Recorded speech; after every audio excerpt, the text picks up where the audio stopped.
Honourable members, I am to announce the absence of Mr. Speaker. Her Honour the Deputy Speaker presiding. Her Honour the Deputy Speaker.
Good morning, honourable members. This sitting is in session. Announcements by Your Honour. Minutes. Defer. Minutes.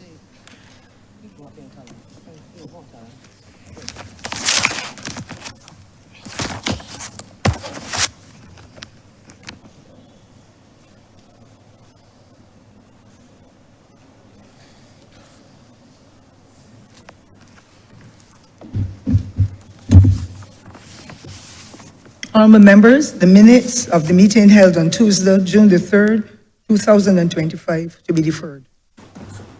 Thank you, Madam Deputy Speaker. I beg to move that the aforesaid minutes be deferred.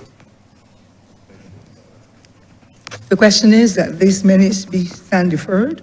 All honourable members in favour, please say aye. Those against, please say no. Methinks the ayes have it. Minutes stand. Messages from Her Excellency the President. Petitions. Papers. Government notices. Private members' notices. Notices of questions. Report from select committees. First reading of bills. Statements by ministers. Congratulatory and/or obituary speeches. Personal explanations. Motions for leave of absence. Oral replies to questions. Notice of motion for adjournment of the House on matters of urgent public importance. Orders of the day. Prime Minister. Madam Deputy Speaker, I beg to move the suspension of standing orders 6, 16, 18, 20, 42, subsection 5, 43, and 44 for the remainder of the day's sitting. The question is that under standing orders so recommended. be suspended. All honorable members in favor, please say aye. Those against, please say no. We think the ayes have it. Outstanding orders are suspended.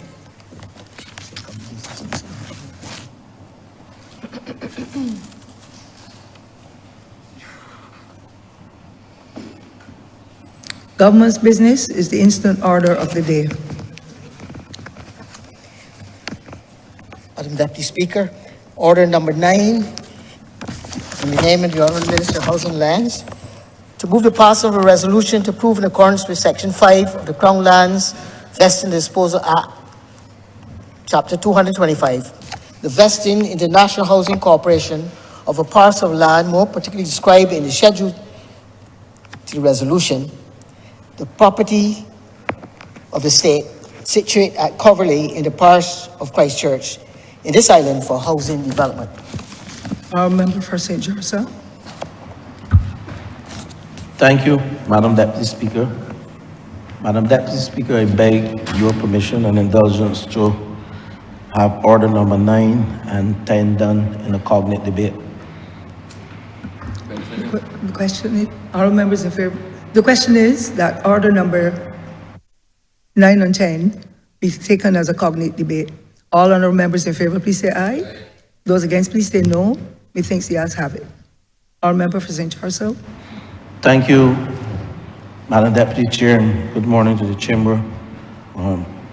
The resolution before the House, Madam Deputy Speaker, is the approval to vest a total of 18,245.6 square meters of land at Coverley in the National Housing Corporation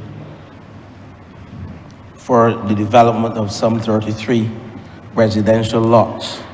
In addition, Madam Deputy Speaker, on that said area of land, we also have as resolution number 10, the lease of the site at Coverley Great House, which is adjoining that piece of land, and that amount is 7,922 square meters of land on 2 lots at the Coverley Christchurch facility to facilitate the establishment of a hospice and palliative care facility for the terminally ill. And Madam Deputy Speaker, let me begin with the latter, the leasing of the land at the Coverley Great House of 7,922.5 square meters of land on 2 lots to facilitate the establishment of a hospice and palliative care facility for the terminally ill. Madam Deputy Speaker in Chamber, the Barbados Association for Cancer Advocacy wrote to the government on February 2022, proposing the use of the property of the Coverley Great House and a lot for the construction of a hospice and palliative care facility for the terminally ill. Consequently, the Cabinet approved this request by the Barbados Association for Cancer Advocacy. Madam Deputy Speaker,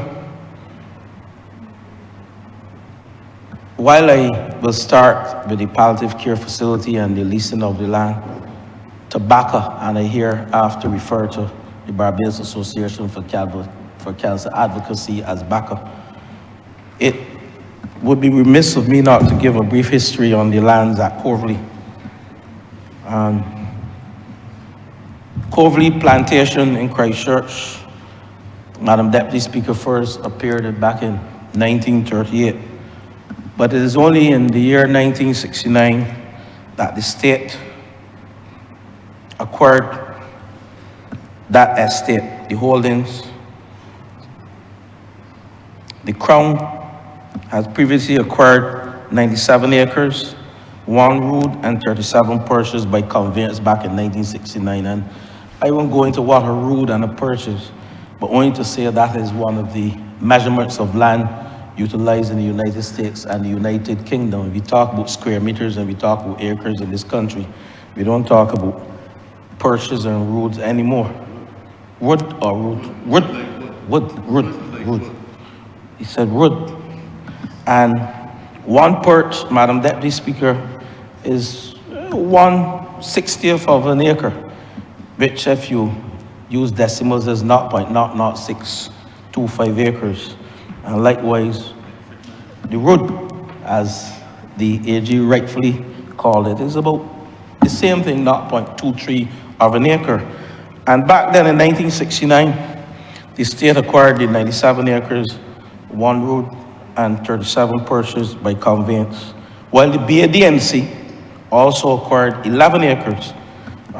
They had some 28.82 perches by conveyance dated 1967. But, Madam Deputy Speaker, we have used this lands at Coverley over the years for the purposes of housing, primarily housing. And now we want to include the use of an institution, the Coverley Great House. But the Plantation House, the Coverley Great House, and the curtilage was previously leased to a Mrs. Eudine Ramsey, and she operated there as a wedding center known as Adolphus. And those of you who are of that age and vintage would know of that. I don't think the member for the city knows about the Adolphus, neither the member for St. Michael West. And since the death of Ms. Ramsey, the Plantation House, Madam Deputy Speaker, has fallen into disrepair. And it is by no means anything new, the fact that BACA wrote to the government back in 2022, requesting the use of this great house for a palliative care facility. But, Madam Deputy Speaker, back in the 2018 manifesto of this government, we recognized the need for palliative care or hospice. And we said back then, we indicated the intention to work with organizations such as BACA on health initiatives, including a hospice for palliative care. And back in 2019, the government endorsed the need for a residential hospice and committed to using the good office of the Ministry of Health and Wellness to advance the cause. The anticipated source of support, Madam Deputy Speaker, for this hospice and palliative care facility was to provide not only the lease of the property at Coverley to retrofit the facility, and let me state here clearly, Madam Deputy Speaker, that the facility cannot be retrofitted in its current state. In the current state, Madam Deputy Speaker, we have to literally knock down the facility and build from scratch. So this would be a new palliative care facility at Coverley. But let me carry on the anticipated support of the government. In addition to leasing the property, an annual subvention as provided to most or some NGOs in this country by government. So you will get an annual subvention to assist BACA, the provision of narcotics for patients in the hospice, and this is the Trinidad and Tobago model, where the provision of narcotics for patients in the hospice is provided by the government.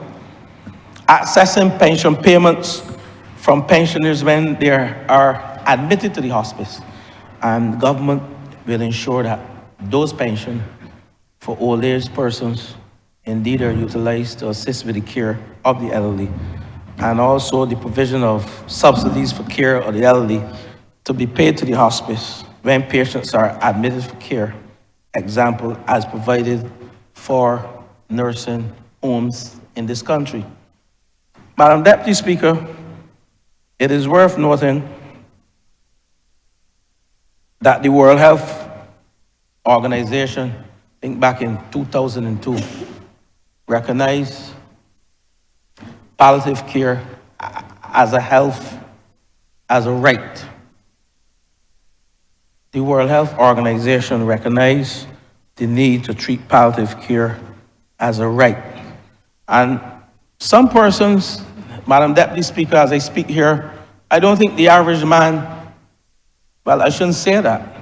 What I should say, Madam Deputy Speaker, some persons in this country don't know what palliative care is. And it is worth mentioning or taking you through what palliative care is. And I will utilize the brief, Madam Deputy Speaker, to enlighten some of the public for those who don't understand what palliative care is this morning. And palliative care refers to relieving the symptoms of an incurable medical condition. Its focus is on easing stress and improving overall quality of life.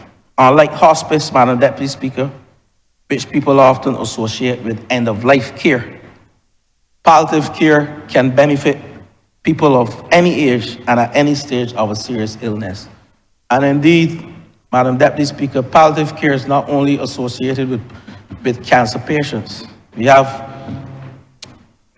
a doctor in our house this morning, and indeed, persons who suffer from kidney diseases and other illnesses indeed can be treated at this facility.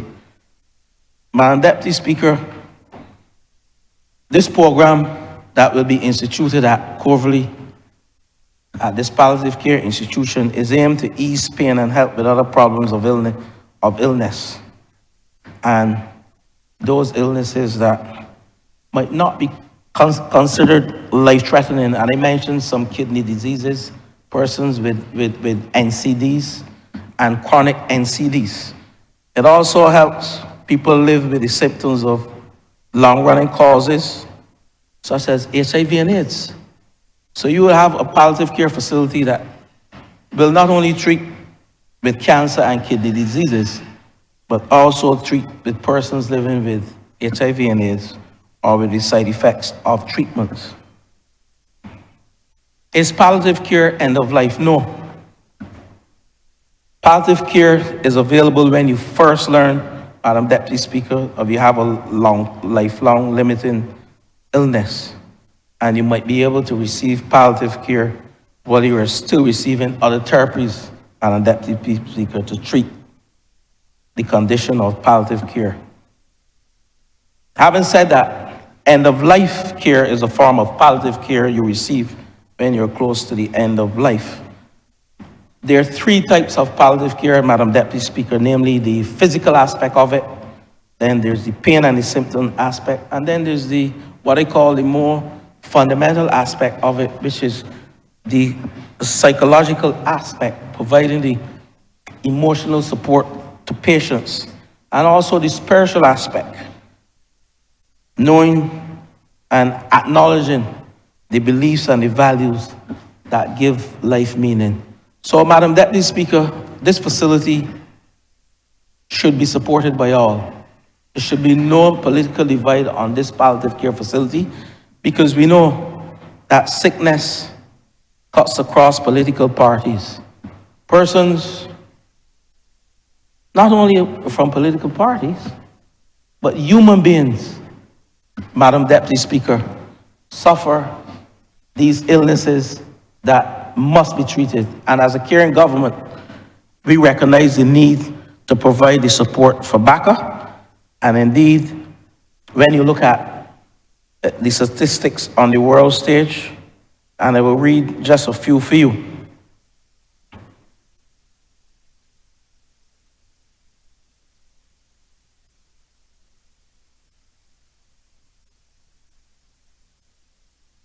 There are some 1,144 new cancer cases diagnosed in this country back in 2015.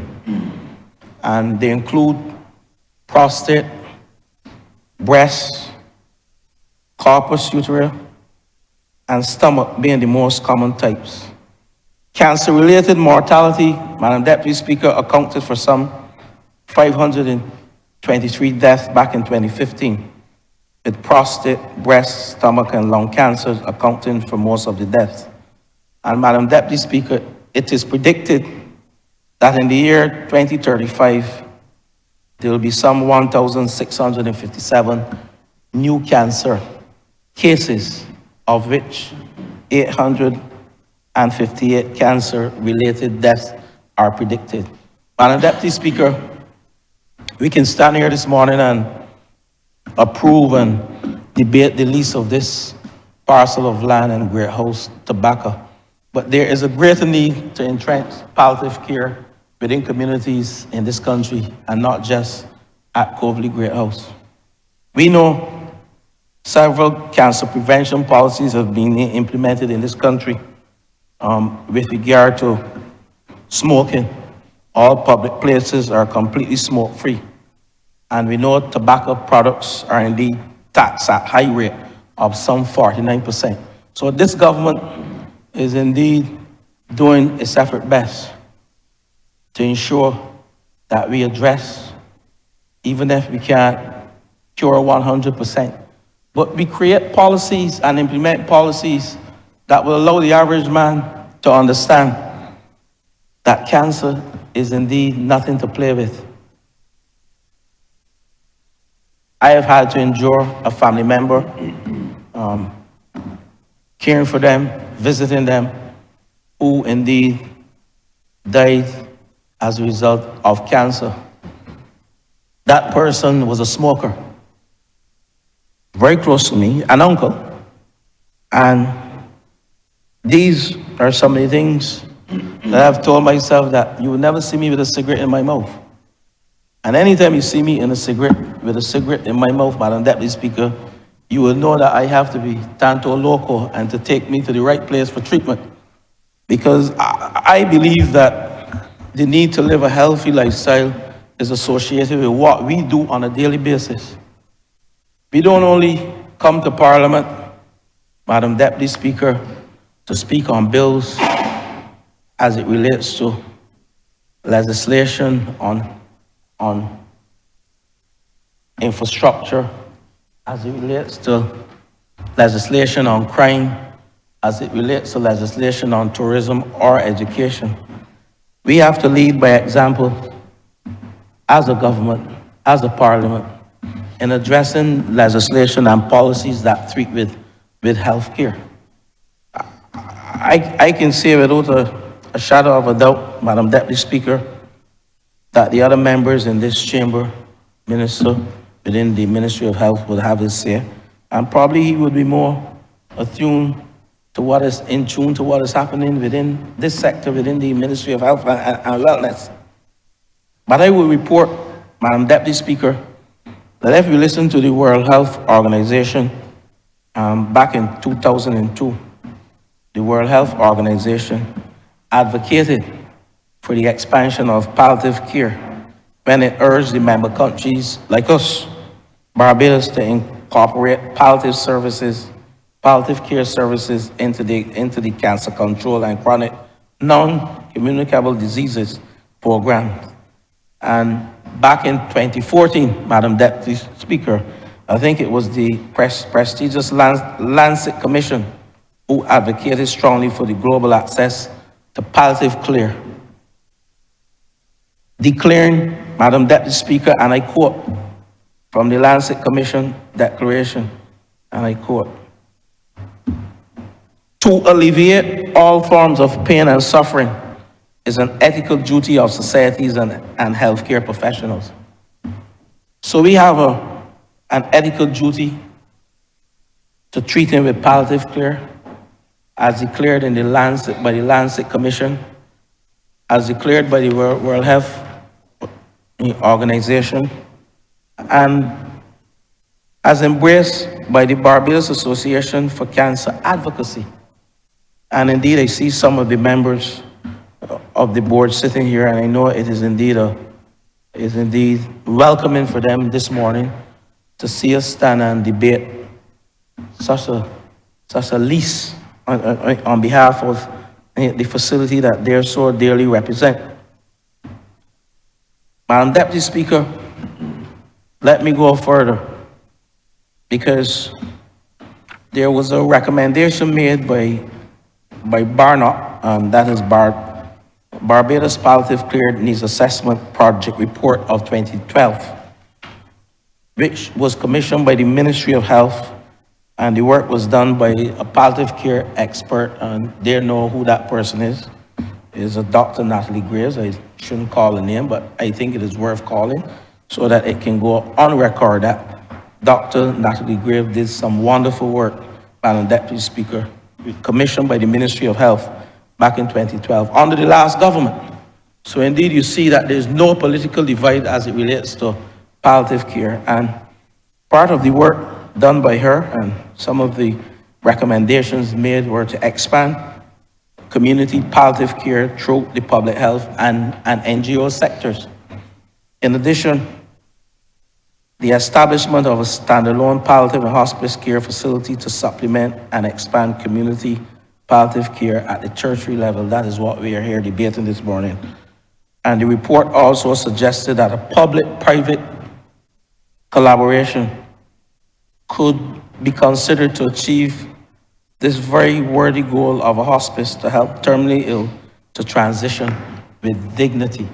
And Madam Deputy Speaker, these are some of the factors, or these are some of the recommendations that came out of that report. But in addition, there are some supporting factors for the need for a hospice. And according to the said report, the 2012 Barnett report, over 60% of Barbadians could have benefited at that stage from palliative care or from hospice care. The aging Barbados population and the resulting increase in incidence of NCDs will create an increasing need for future palliative care and hospice care services. It is a no-brainer, Madam Deputy Speaker. The projections of the Barbados Ministry of Health is that by 2030, 83% of all deaths in this country will result from NCDs. That's scary. 83% of all deaths will result from NCDs. And Madam Deputy Speaker, we know very well that some families cannot provide the care. And I heard the member for Christchurch East talking to me this morning on an issue. And he said to me that if we had this facility in place, one of his friends would still be living today because we would have provided the necessary care and support for that individual. And I know he will have his say in this chamber also on this topic of palliative care and hospice. And it is also situated in the constituency of Christchurch East. And I know you relish this opportunity to be associated with such a project. This government will continue, Madam Deputy Speaker, to provide support to BACA. And I'm calling though, Madam Deputy Speaker, this morning that the private sector needs to join with us as a government and other NGOs to ensure that we don't only build one palliative care facility, but we also give BACA the opportunity to go into some other community and have such another facility. Because I am, of course, passionate about what I see here this morning, and I believe that we can prolong lives of individuals, especially persons coming from the lower economic strata in this society. They don't have the wherewithal. They don't have the cash. They don't even have the support to provide the care, the social and emotional support that is needed. And we need trained personnel to provide this care, spiritual support, and emotional support. Don't underestimate the value of emotional and spiritual support as it relates to palliative care in this country and as it relates to kidney diseases and other NCDs. Because very often we find persons suffer from mental disorders, more so than just the issue of cancer or kidney diseases. When they're diagnosed and they don't have that support, it affects their mental capacity. And I see it. I have lived it. And I'm asking, Madam Deputy Speaker, while we support this lease of this parcel of land to BACA, we also urge the private sector to get on board and to provide as much support as possible, not only to QAH, but to the NGOs like BACA, who indeed can help build out the palliative care facilities across this country and address the chronic NCDs that permeate this nation. And that indeed we may talk about crime, but some of the health issues in this country are worse than crime, or just as bad as crime. And I'm not underscoring in no way the challenges that we face today as it relates to crime and NCDs. But I will put both of them on the same level of percentage in terms of how we indeed are impacted as a small nation, not only by crime, but by chronic NCDs and other NCDs. Madam Deputy Speaker, while I will give the other members the opportunity to speak on this matter of BACA and the lease of this land, permit me now to go to the other aspect of the resolution, which is number 9, the vesting of some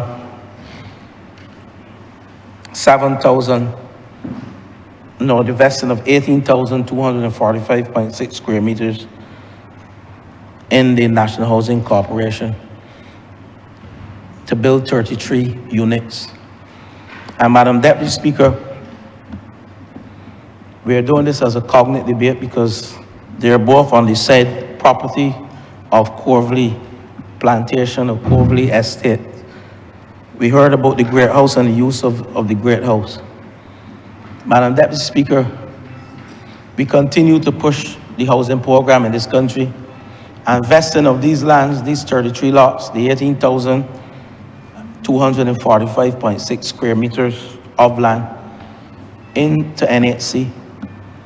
We can leave it in the state, but why we vest lands in NHC, and I said this morning I would take the time to explain that. We vest lands in NHC, Madam Deputy Speaker, to give good title. The lawyers understand what I mean. We are at a stage, Madam Deputy Speaker, where we have to utilize the liquidity in the banking system to build out our housing program. Years ago, successive governments focused on utilizing government's funding from the Consolidated Fund and indeed from the Housing Credit Fund, and some funding that was allocated through the National Housing Corporation for the purpose of building capacity, housing capacity in this country. But we recognize, in an effort to really address the need for housing in this country, some 18,000 applicants at the National Housing Corporation.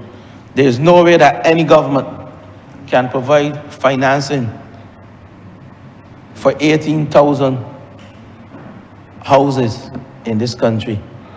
So to utilize the mortgage system, similar to how some of us built our homes, and I can speak to that, because that is how I built my home. An average boy from rural Barbados went to the bank, got a mortgage, got drawdowns to foundation.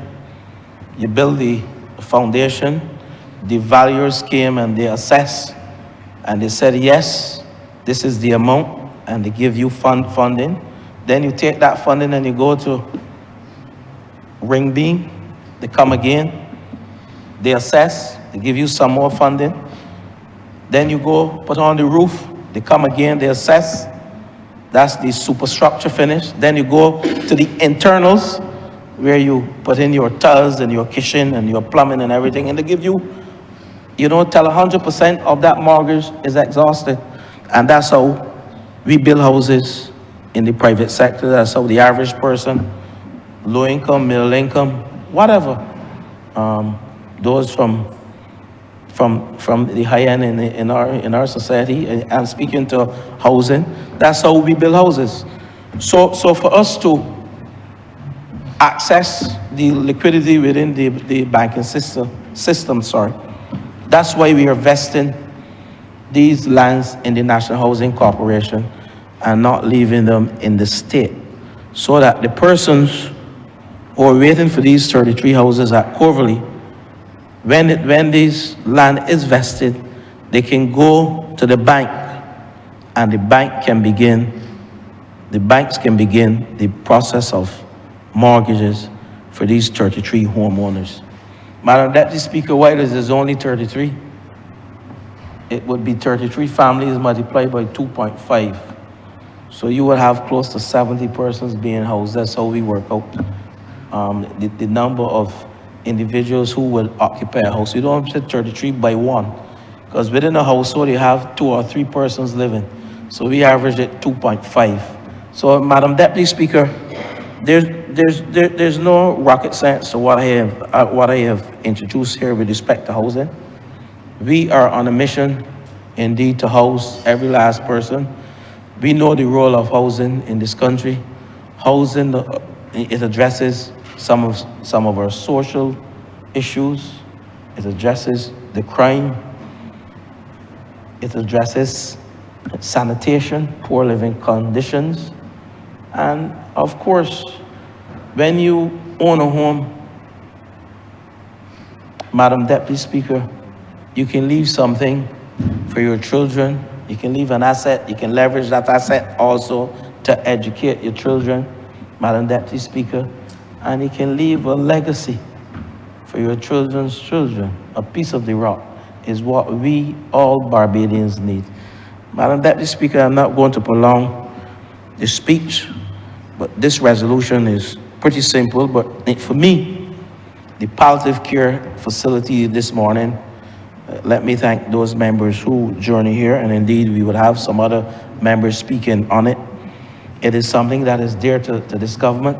We are indeed living our 2018 manifesto pledge, and we are giving BACA the opportunity to provide, through government support and subsidies, to provide palliative care, the much needed palliative care for patients in this country, whether old or young.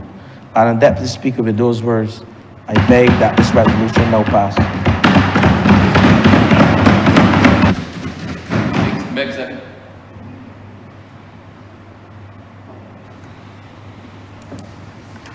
Thank you. Honourable member first. Vice yourself and the Leader of the Opposition.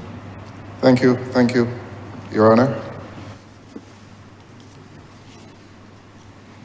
I speak from the agreed perspective that this morning's debate will be a cognate debate in the order expressed by the Honourable Member for St. George South, that we first deal with the matter of the lease of land to accommodate a palliative care facility at Coverly, and then we shall move to the vesting in National Housing Corporation of lands at Coverly, and I may say lands in considerable amounts.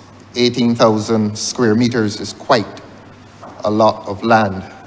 But let us come to the issue of the care facility.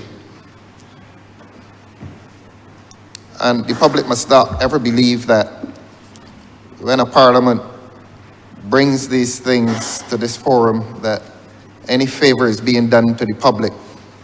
Under the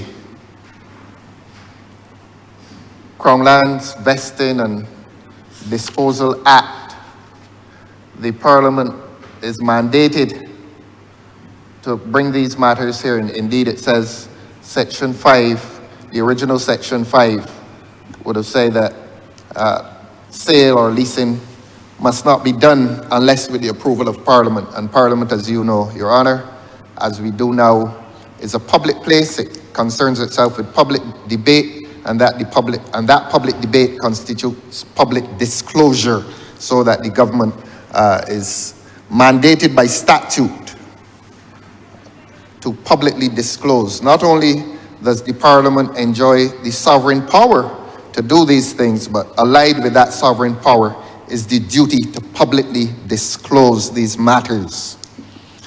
Now, as to the palliative care facility, the Honourable Member for St. George South apprehends that there is no partisan divide in relation to palliative care, and those words are superfluous, because when it comes to matters of care for the sick, as he correctly said, there's no partisanship in these matters. I did note the prayer of the chaplain this morning, and he urged that in matters of leadership, and I think he was referring to every member of this chamber, that there should always be integrity, wisdom, and compassion. And this debate gives us the opportunity to focus on those three virtues: integrity, wisdom, and compassion. And we wonder whether the location is the best. The location at Corverley next to the airport and so on. We wonder whether that is the best. And this is not to be rancorous nor contentious, nor even contentious in a rancorous way. But if we are to be strategically united on the issue of palliative care, I wonder if our decision is wise and compassionate.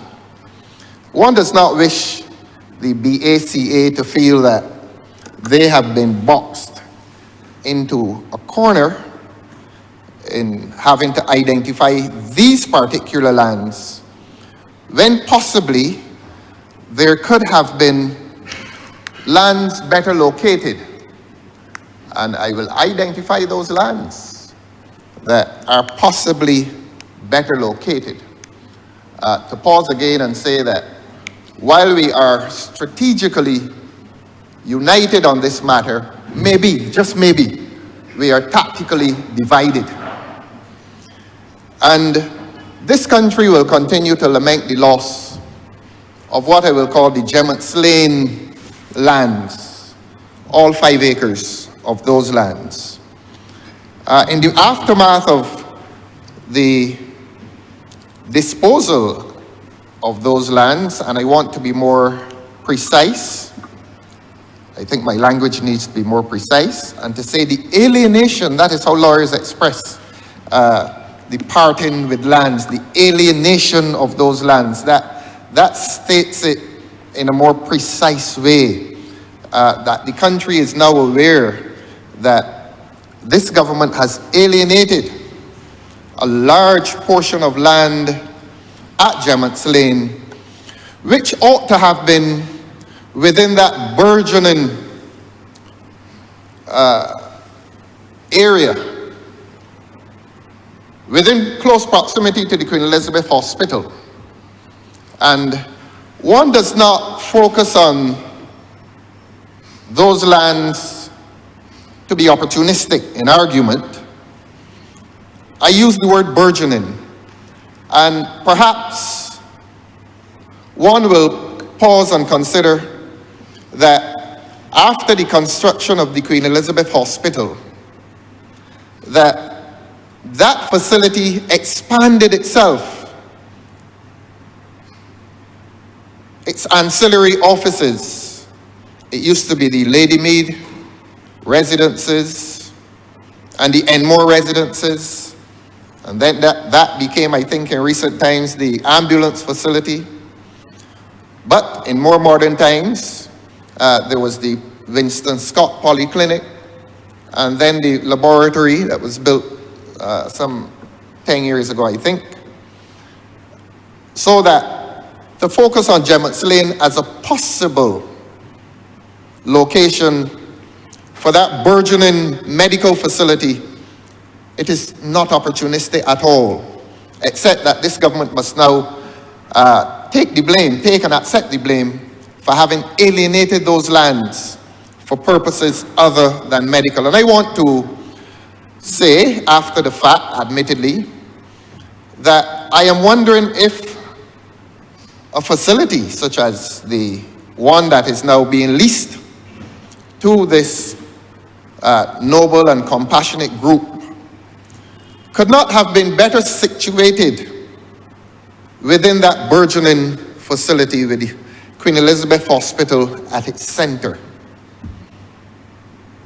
I'm wondering if that could not have been the better option. But we've parted with those lands, and we've parted with those lands maybe to the peril of the people of this country, including those in respect of whom we must display not only integrity and wisdom, but compassion. And if that is the government's claim, we join with the government, except, as I said, we are strategically united in our mandate to care for those who are less well off medically. But we must do it with integrity and wisdom and compassion. And those lands at Gemmett's Lane could have offered perhaps a 3 or 4 story facility financed by the people of Barbados through the government. I certainly saw potential for a children's hospital on 1 floor. I certainly saw the potential for a geriatric hospital on another floor, and a palliative care facility on another floor, and others, perhaps a larger accident and emergency facility which, for good reasons, would have been located on the ground floor for the passage of emergency vehicles, ambulances, and so on. So that I visit this Parliament with that prescription, that rather than to decentralize medical facilities into areas that may not be ideal, into areas that may not be appropriate next to an airport, I wonder if circumstances will not in future make this a reality. One does not know what will happen. One does not know what will happen. So that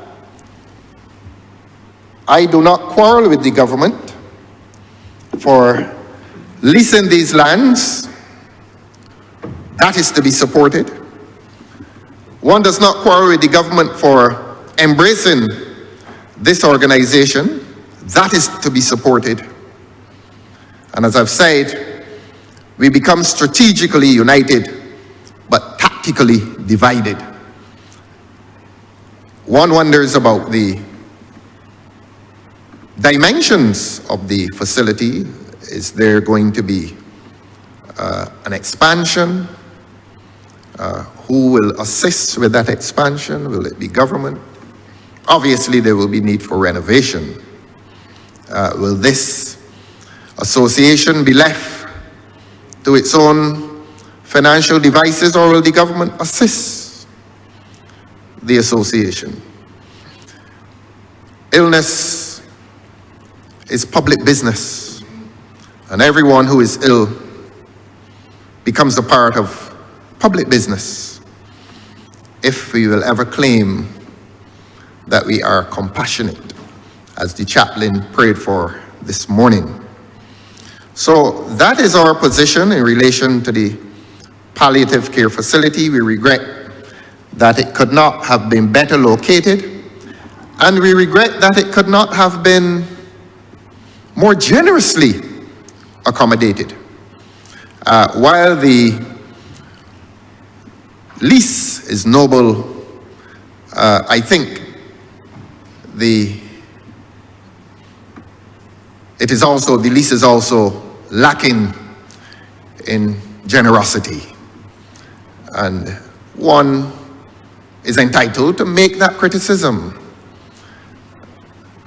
But I have asked the question, who will bear the cost, whether it is the association, whether the association will receive a generous government subvention, except that I add, the government could have been far more generous in accommodating this facility within a modern complex close to the central facility of the Queen Elizabeth Hospital, and indeed closer to its own central facility within what people in Barbados are now envisioning, and it is not overambitious, are now envisioning as a twin to the Queen Elizabeth Hospital, which would have expanded that centralized medical facility on both sides, on all four sides indeed, of that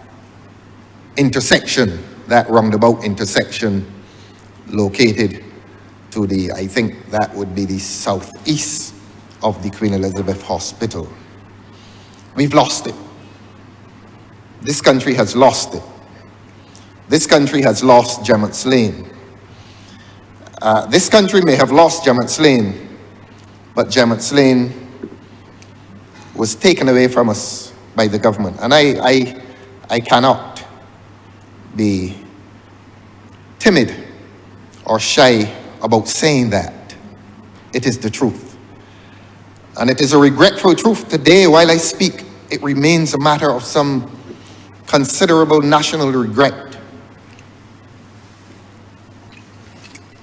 I beg your pardon, ma'am. It remains a matter of some considerable national regret that we cannot be more generous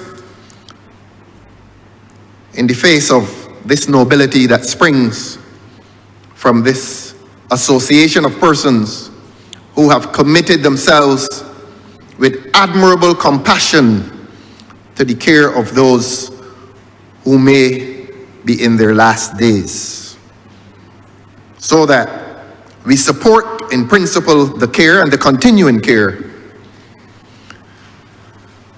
as a strategic device to protect our fellow citizens in peril. But I will close on that, Your Honor, by saying to you that we remain also tactically divided, that maybe, just maybe, the precise location is inappropriate and the extent of the gift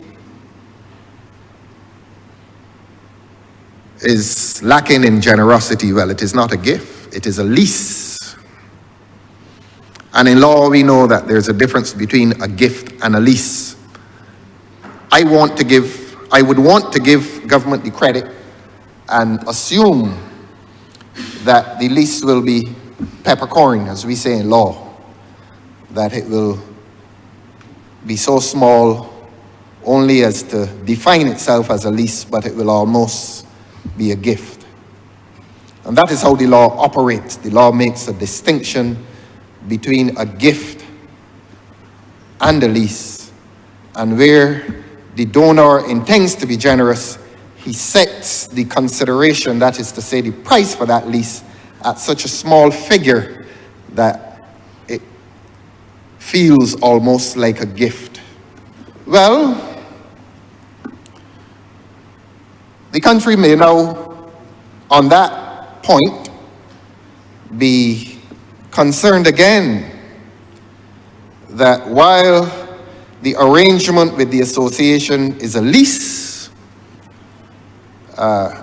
in which the continuing commercial relationship between the state and the association, BACA, will continue to be one of commerce, the government still must answer the question of the public.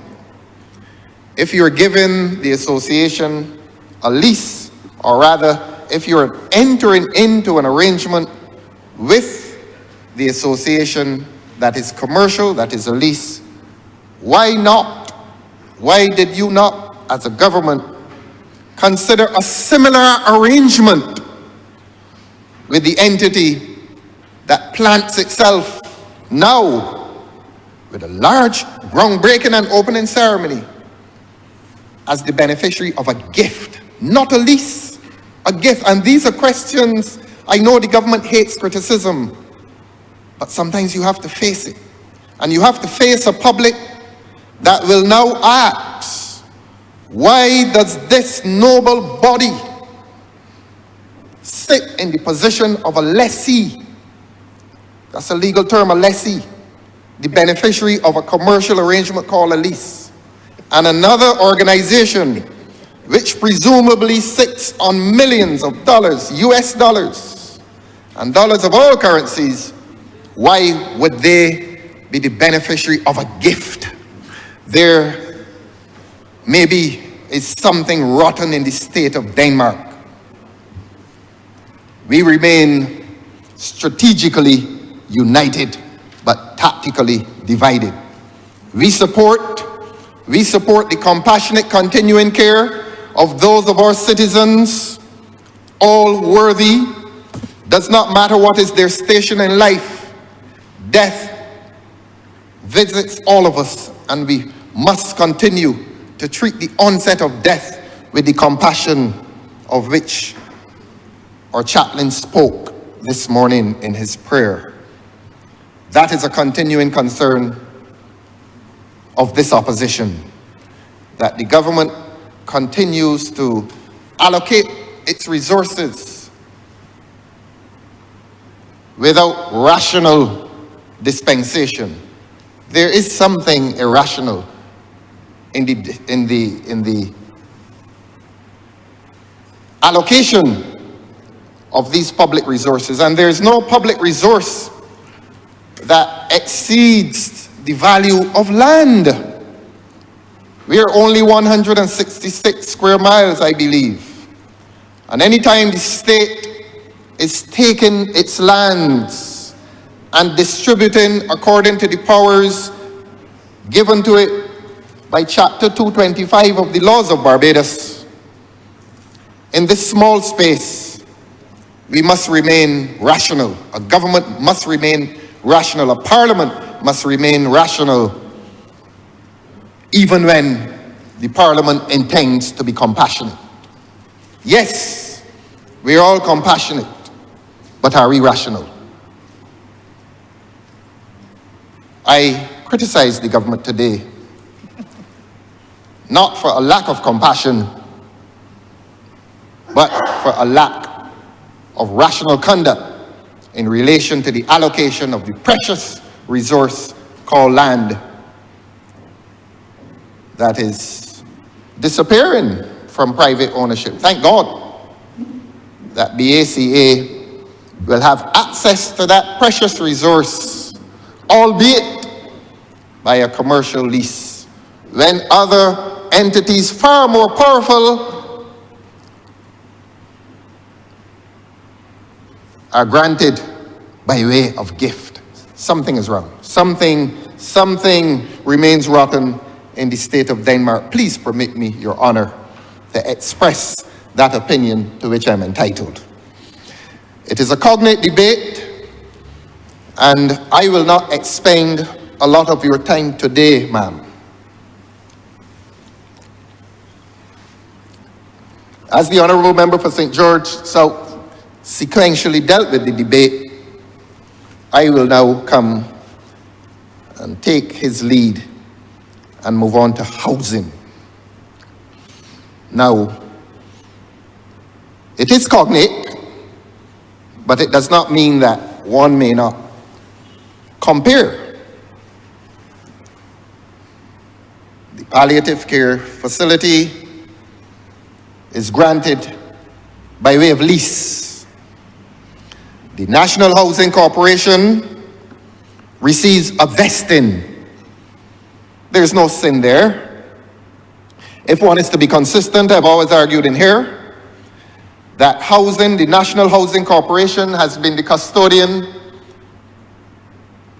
of the property and housing rights of people in this country. That had been the noble objective of the National Housing Corporation when it was established many, many years ago, before the birth of any of us in this chamber. The National Housing Corporation brought salvation to people in this country who would not have had a roof, whether by way of lease or by way of purchase.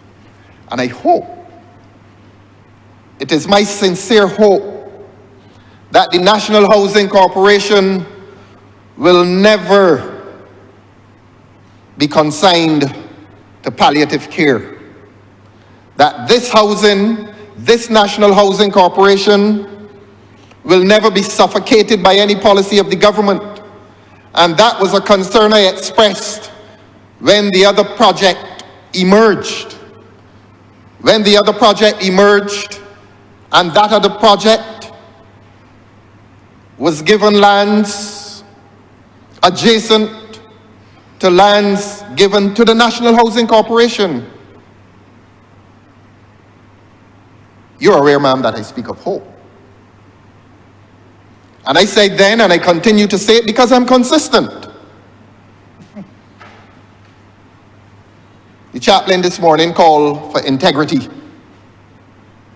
as a virtue to be embraced by those of us who find ourselves in these positions, all 30 of us. And integrity is not what it is unless it is marked by consistency of principled thought, consistency of principled action. The question will remain though,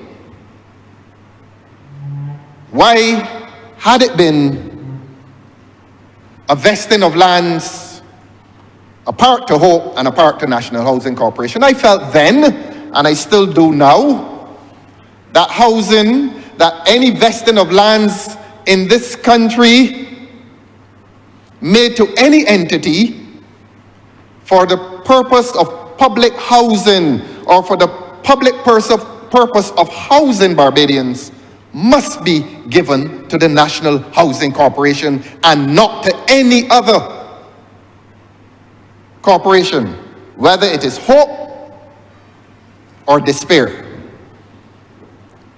I say again, ma'am, that the National Housing Corporation has been the salvation in this country in terms of housing.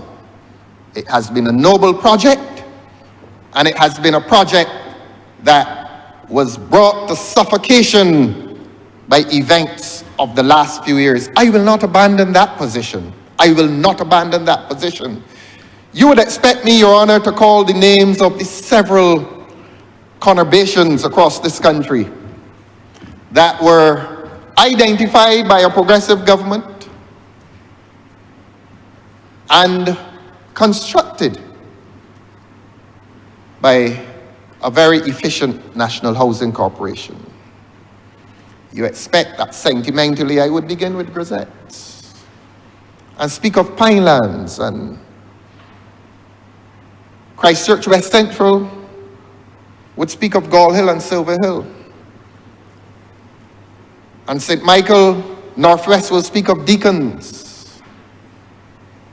And there are parts of St. Philip. And there's even a small one in St. Andrew. And there's a small one in what we used to call Bayland, now called Bayville. That is the noble record of this National Housing Corporation. It cannot be understated in this country. This country in which people physically remove themselves from the shadow of the plantation and the shadow of the merchant and receive dignified existence under the protection of the National Housing Corporation. That has been the history of housing in this country. That has been the modern history of housing in this country. And I say again, let not the National Housing Corporation be ever consigned to palliative care. This National Housing Corporation must regain its strength, it must regain its breath, and it must regain its mandate, the mandate to house those who are unable to house themselves at small rents. And I heard the Honourable Member for St. George South speak this morning as to the precise nature of this arrangement. I was concerned about that. And when the Honourable Member for St. George South said early in his speech, 33 units, I was wondering what would have been the precise nature of the settlement. And the honourable member later explained that there would be 33 lots and that the beneficiaries of those conveyances would go to the bank and that they would build their own houses. Obviously, there would be covenants and restrictions, and the quality of house would be controlled by the town planner, the chief town planner. I think they call him a different name these days, but we know to whom we refer. And I observed that with some curiosity. I thought that when the honourable member said units, that related itself to the nature of the construction that would be carried on. But the honourable member has clarified, and if there was any lack of enthusiasm in the honourable member's approach today, maybe, just maybe, he would feel a little disappointed that the housing trust could not be the kind of housing trust that is done according to what I consider the prototype, the best prototype of them all, the West Terrace project. And I always speak of the West Terrace project that was done sometime in the 1980s, in which, as is done today, the lands were vested in the National Housing Corporation, but those beneficiaries of conveyances were not left to the marketplace, to the banks and the builders. That the government at that time, and the honourable member would now appreciate that this is not partisan, because I'm identifying this period in the 1980s, early 1980s, and that the government at the time, through the National Housing Corporation, it did have an arrangement in which the National Housing Corporation conveyed those lands to each owner individually, and then there was a separate agreement between the landowner and the builder, but all under the supervision of the National Housing Corporation, that excellent custodian that has never abandoned the aspirations, the property aspirations of the people in this country who need protection. And that is why I say the West Terrace project was perhaps the best prototype for housing development in this country. This one today is different. But I will go on to say that, to complete my description of that prototype called the West Terrace project. So the National Housing Corporation did a conveyance to the owner, to the purchaser. And by separate treaty, by separate agreement, the builder, under the supervision of National Housing Corporation, had a separate agreement with the purchaser. So there were two transactions. Indeed, there were three transactions. National Housing Corporation, by way of conveyance, conveyed the land to the purchaser. The builder, by way of agreement, agreed to build the house for the purchaser. And by separate agreement, a mortgage, which the honourable member for St. George South anticipated this morning as well, that person went to his financier. I did not say bank, because I think at that time the Barbados Mortgage Finance Corporation was very, very active in these matters. And so you had two state corporations, and that was important, because people generally feel better protected with the state. And so you had National Housing Corporation, and you had the Barbados Mortgage Finance Company, which was also a state corporation. And the only private treaty was with the builder. And you go to West Terrace today, ma'am, and you see what has been the result of that excellent prototype. Many of those houses don't look now as they looked in the mid-1980s. They have, most of them, been expanded, and most of them have certainly been improved. And I would think that now, those original mortgages in the modest sums, it didn't seem modest then, but if my memory serves me correctly, I think in the 80s, they may have been paying, I don't wish to be wrong on this, I think it could have been around $600 a month, I'm not too sure. May appear to be a modest figure then, but salaries were a lot lower then. But whatever it was modest. Again, you had the state meeting its obligation to protect those who needed protection. Not that they were financially disabled, but they merited this protection. And that is how a progressive society is built. Today, the Honourable Member for St. George South asked the question, and I recorded it, why vest in NHC? And the answer the Honourable Member gives is this. He says, to give good title. I did not quite understand the answer, although I understood the question. But I agree that the vesting is best done in NHC, and I want to urge the Honourable Member for St. George South, and I know that this is not an individual decision, I want to urge the government of this country to continue to use the NHC in these transactions, to abandon other enterprises that have crept into this market. And I'm not going to, for the 100th time, speak of the disaster of hope. I'm not.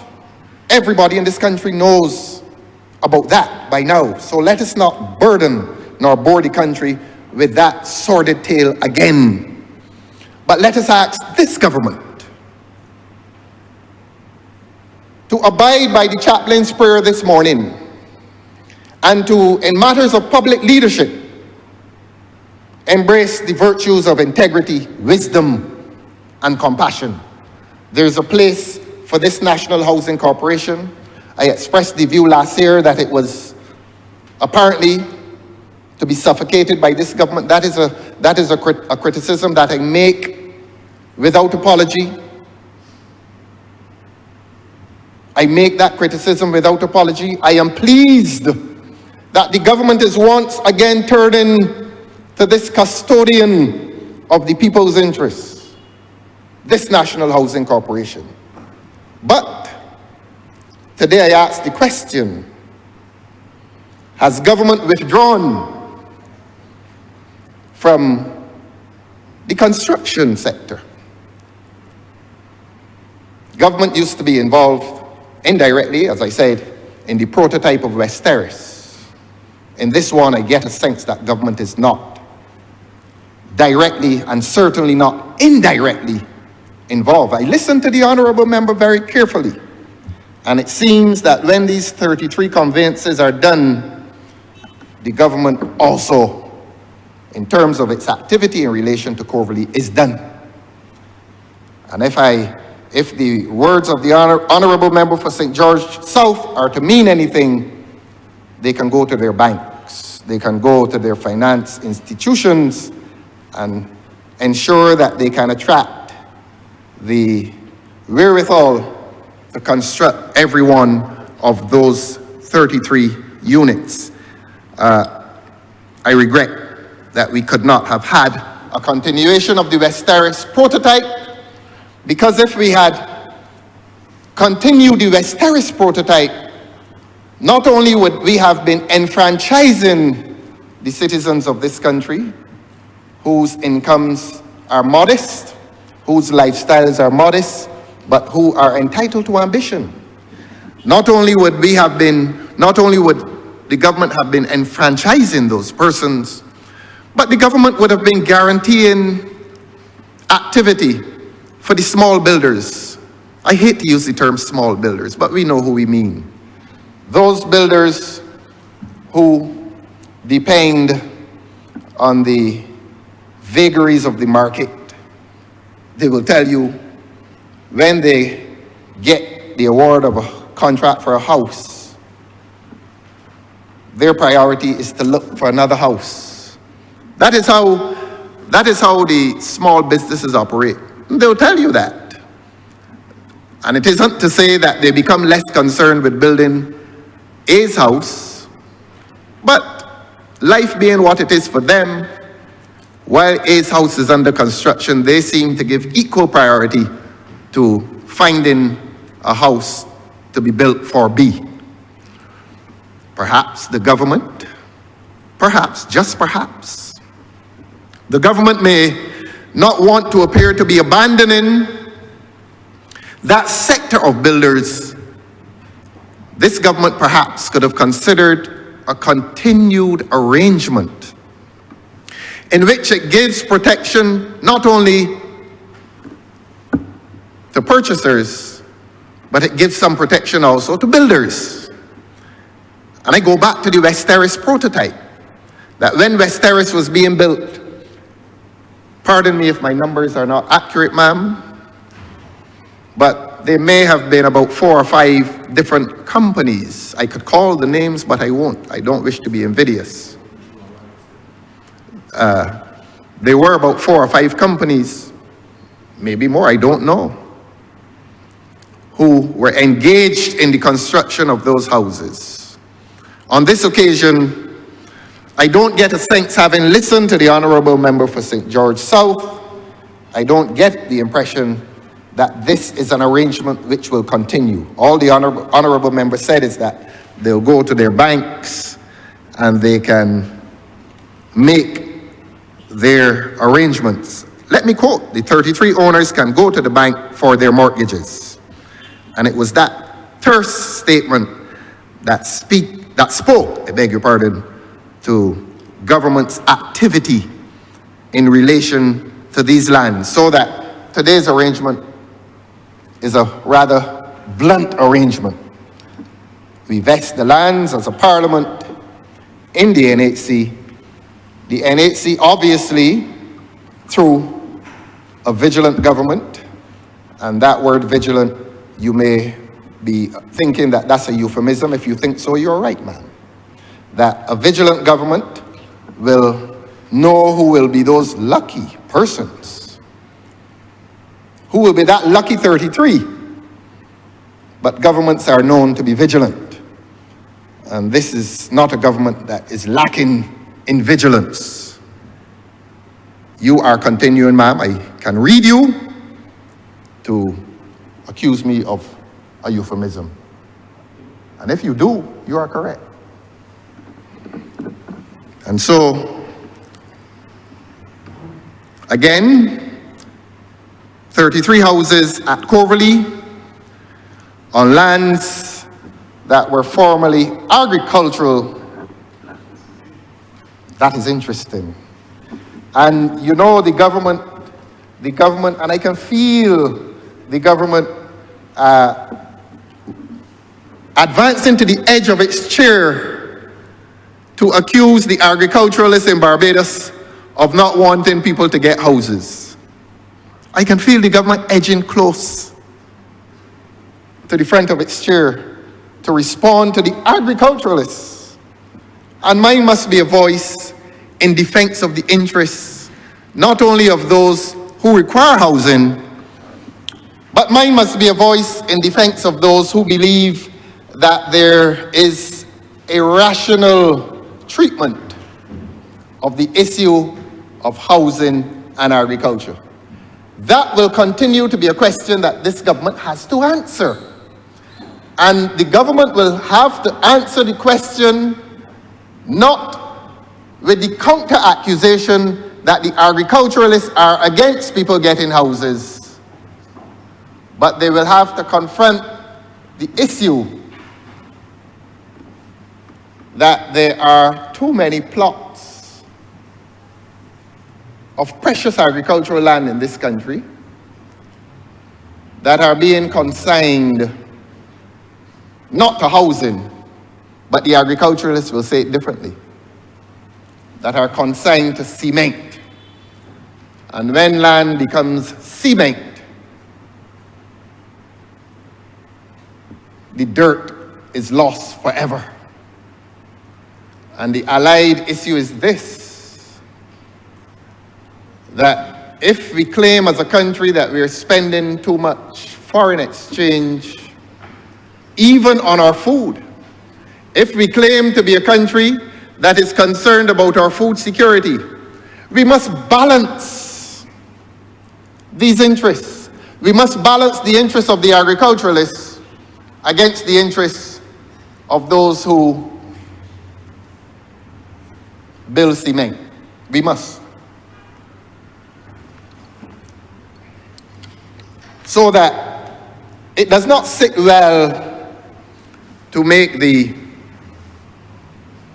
bland accusation that if somebody speaks for agriculture, he speaks against housing. It is possible to speak for both. And I will demonstrate to you, ma'am, how it is possible to speak for both. I will say to you, Your Honor, that there are people driving across Barbados every day close to tears when they observe how agricultural land is being treated, from idleness to concrete. That becomes the manner in which the government is treating the land, the precious land, the soil in this country. And when they accuse us of not presenting alternative manifestos, we say to the government that if the government does an audit among existing housing conurbations across this country, from St. Lucie to Christchurch and to St. Philip in the east, and to Bayville, and I say Bayville for a good reason, that this government will discover that there are several vacant lots across this country, that there are several dilapidated houses across this country that can accommodate an aggressive housing campaign. So it is not a good argument to say that the agriculturalists are against housing. They're not. The agriculturalists speak for the rational development of land. And the agriculturalists are justified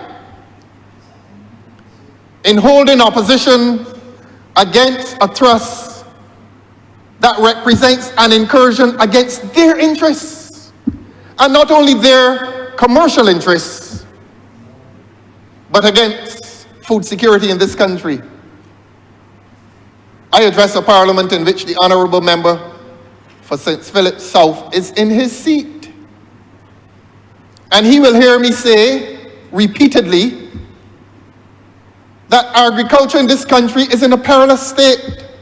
And that is supported by the Central Bank report.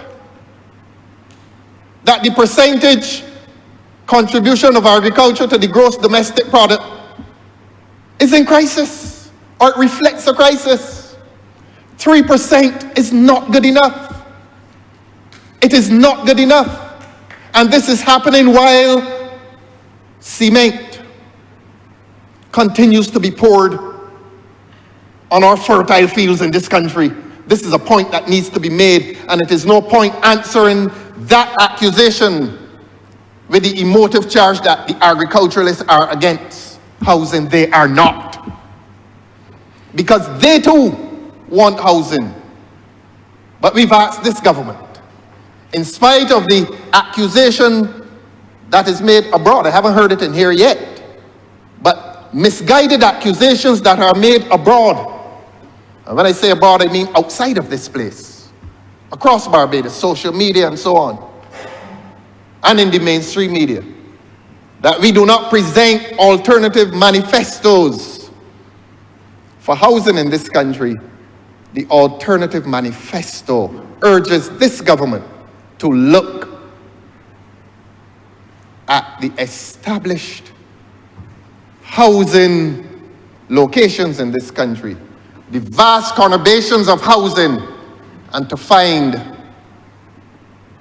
that there's room for development. The honorable member for the city is here. And he would not dare to speak differently. And if he does, he meets the condemnation of his constituents. The Orleans is urgently awaiting urban renewal.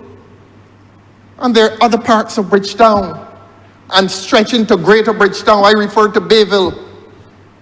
And I can go up the coast to Christchurch. There are several lots of land in this country that need attention, and it is not a reinvention of the wheel, because what the UDC and the RDC used to do was precisely that. The UDC and the RDC went into the local communities on the mission of urban renewal and on the issue of rural renewal of the housing stock. That can and must be done if one is to rationalize the use of land in Barbados.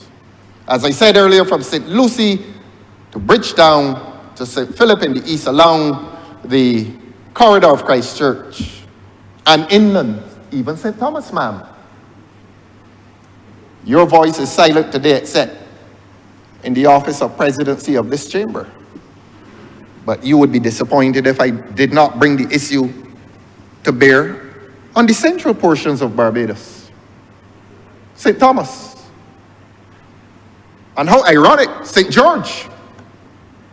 There is so much within the existing housing stock that requires the attention of the government, except that this government believes that it is a moment for national applause when you plant cement on dirt.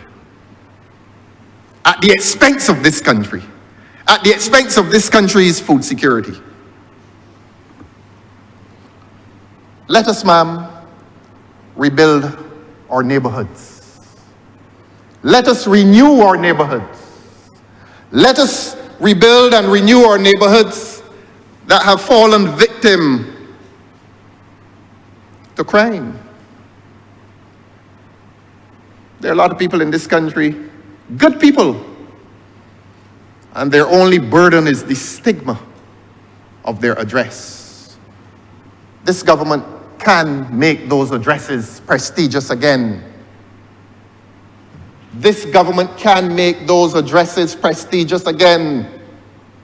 Across this energetic St. Michael, this St. Michael used to be known for its energy, and that energy was manifested on the sporting fields, locally and internationally.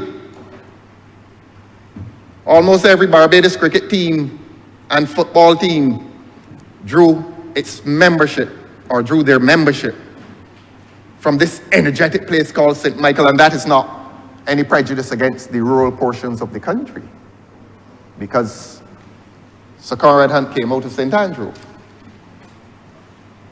But St. Michael was closer to the action, so to speak.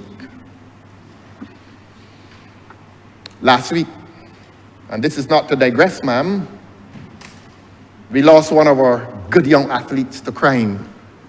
That is Barbados's greatest affliction, and I say that in the context of a debate on housing, because when we fail to house our people, we abandon the youth to the scourges of crime, to the stigma of the address that has lost its prestige. And that has been the problem in St. Michael. That has been the problem that stretches into Christchurch, Gall Hill and Silver Hill. that every noble project, or every project that was originally built by the National Housing Corporation now bears a different image. I urge this government, and if this government is unwilling to do it, another government will have to commit itself to an urban renewal program that will save this country from the scourge of crime within those communities that were once the energetic places in this country. I ask this government to pursue a housing program that meets not only individual ambition, but a housing program that meets the collective interests, the interest that this country will not be a good place unless it is also a peaceful place. And the peace that this country used to enjoy now experiences its violent origins in places that need rehabilitation, that need urban rehabilitation. I say to the Honourable Minister of Housing, member for St. George South, to give serious consideration to a housing mandate that looks not only to the creation of entirely new estates, whether it's 33 houses or 333 houses, and to look back, to look over one's shoulder at those places where it all began under the noble effort of the National Housing Corporation. Look into those places and advance a progressive program for progressive housing in those spaces that now stand as evidence of physical decay, and to consider that that physical decay is allied to social decay, and in some cases the decay of morale and personal esteem, and to consider that we live at a time in a materialist culture in which young people will not feel that they're comely. They will not feel that they're worthy if they emerge from certain addresses. That becomes a mandate of a government that, in the words of the chaplain this morning, will embrace the virtues of integrity, wisdom, and compassion. Your Honor, I'm obliged to you. Our member for Christchurch East. Madam Deputy Speaker, I rise to lend my support to this resolution. I had come here with my heart full of joy, in as much as one can have joy while reflecting on palliative care and the provision of hospices. But I came here feeling good that we were doing something good for people who needed it most. I heard my learned friend from St. George South introduce the resolution, and he spoke exceedingly well on it. And I thought to myself, well, perhaps for once, we may actually have some consensus on what is right, what is noble, and what is just. But I underestimated the capacity of the Honourable Leader of the Opposition to create a funeral from a christening. I wish, ma'am, before I get into what it is I have to say, to just address some of his concerns, because based on recent trends, I need to try to answer his concerns quickly while he's in a position to benefit from hearing them. Madam Deputy Speaker, the first issue that was raised by the Honourable Leader of the Opposition was the issue of location. Why there? Why in such close proximity to the airport? I don't know if the Honourable Leader of the Opposition has confined his movements in Christchurch to Christchurch South, but obviously he does not get up as far as Coverley. Where the facility is to be located, Madam Deputy Speaker, while you can see the airport, you can't properly hear the airport. The noise coming from the airport blows to the east. That is to the north of the airport. The noise of planes taking off and landing, if you focus yourself entirely, you may possibly hear it. But it is not something that is likely to disturb residents, even residents at their most delicate. So I urge the Honourable Leader to just pop up there. If he wishes for me to send somebody to meet him to show him where it is, I can have that done. I know he won't come with me, so I wouldn't waste my breath on that one. But we can perhaps have somebody show him, give him a tour, show him the exact location, what the facility is supposed to look like, where the hospice is going to be, as opposed to where the residential housing is going to be. And they can even show him, Madam Deputy Speaker, the area that is reserved by the hospice for some small agriculture on the scale that can make the hospice possibly self-sufficient in crops, in vegetables, in supplies like that. So that answers the second of his questions, as in why there and not in town. In town, the ability to actually have some sort of fresh crops, herbs, some ground provisions would not actually exist. The Honourable Leader has fixated on that plot of land out by Gemmett's Lane. He's fixated on it to the point where he has to raise it almost every time he speaks, whether or not it has anything whatsoever to do with the discussion at hand or whether it contributes in any way. We heard, Madam Deputy Speaker, about his vision for a 3-story modern facility there that would have, to be honest, at that point in time I was tuning out, but it would have a floor for palliative care, a floor for something else, and then at the bottom, a new and improved A&E department. I don't know, sir, who, if they had a choice, would put a center for palliative care above an A&E department. But you know, this was his vision, and we're all entitled to have our visions, as misguided as they can be. But sometimes you have to read the room, you have to look around. As the Honourable Member for Christchurch, for St. George South was speaking, the persons here who represent Baka were nodding their appreciation, nodding their agreement, nodding his understanding of the factors that influence A, the site, and B, the development, the potential development there.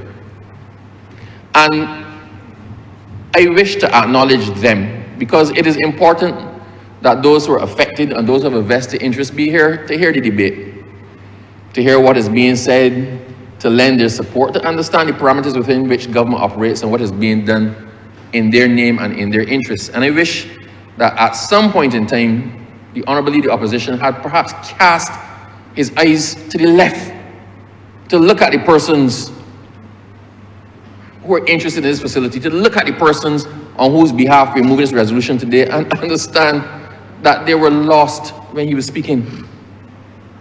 Now, I don't wish to deter him from his vision, his utopic construction, his utopic erection in Gemmett's Lane. That's entirely in his mind. Madam Deputy Speaker,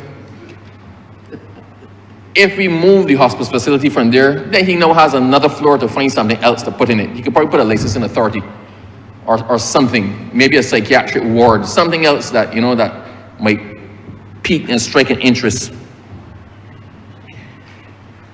The Honourable Leader of the Opposition also said that he hopes that the government will not leave Baka to its own devices in funding, and hopes that they will get some assistance from the government. Obviously, ma'am, he did not listen to the presentation by the Honourable Member for St. George South.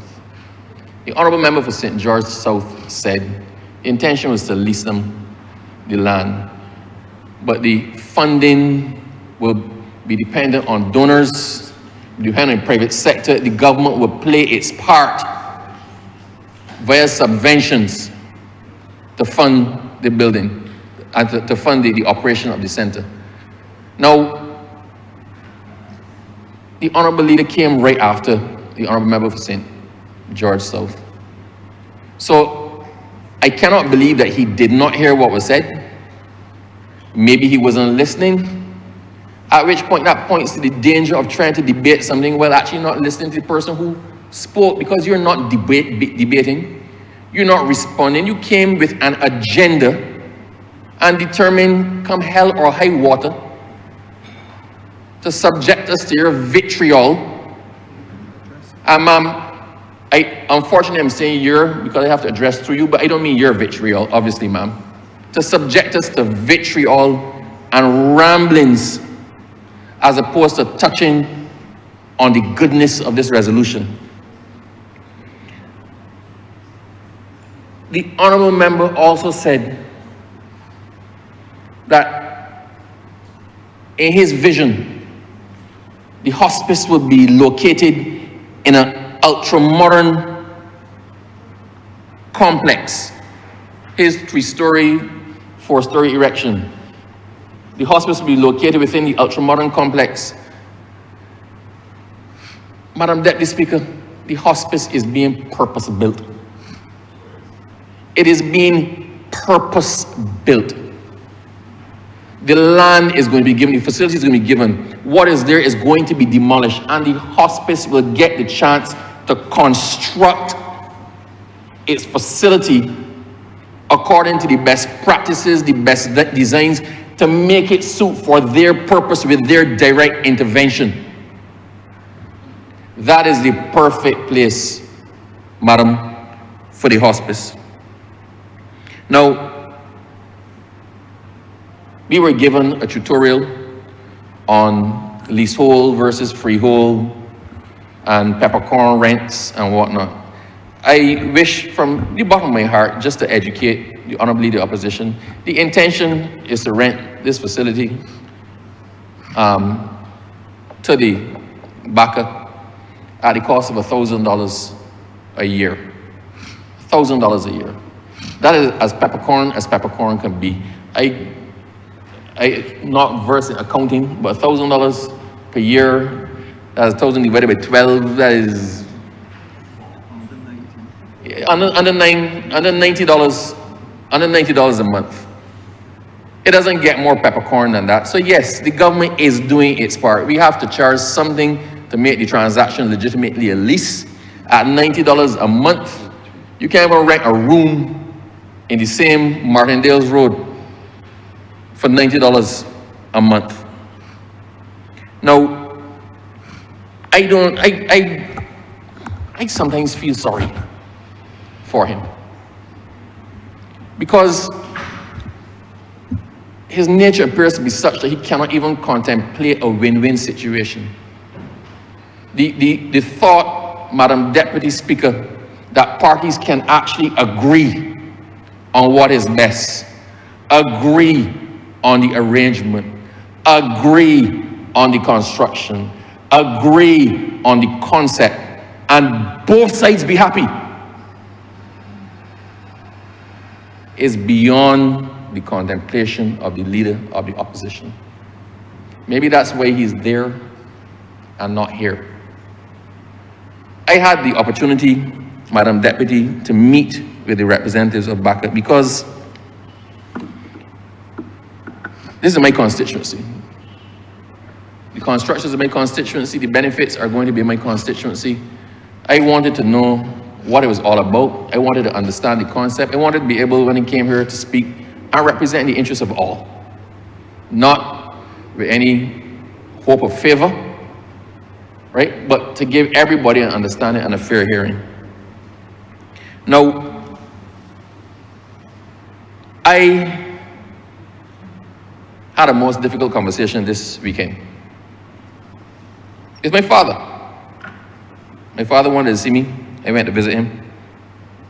And I was expecting, I don't know, those father-son conversations. Love your dad, love your son.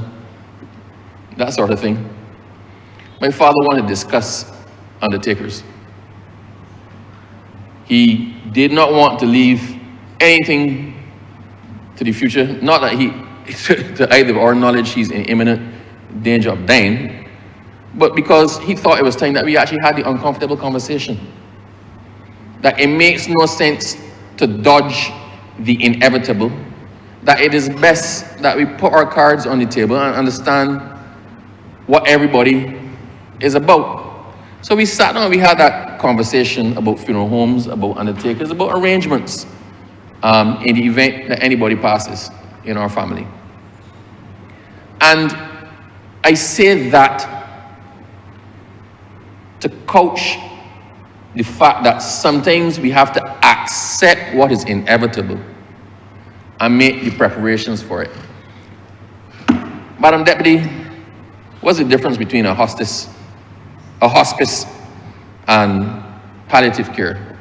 Palliative care, as I understand it, is the care that is given to assist persons who are suffering, who may be suffering from a terminal illness.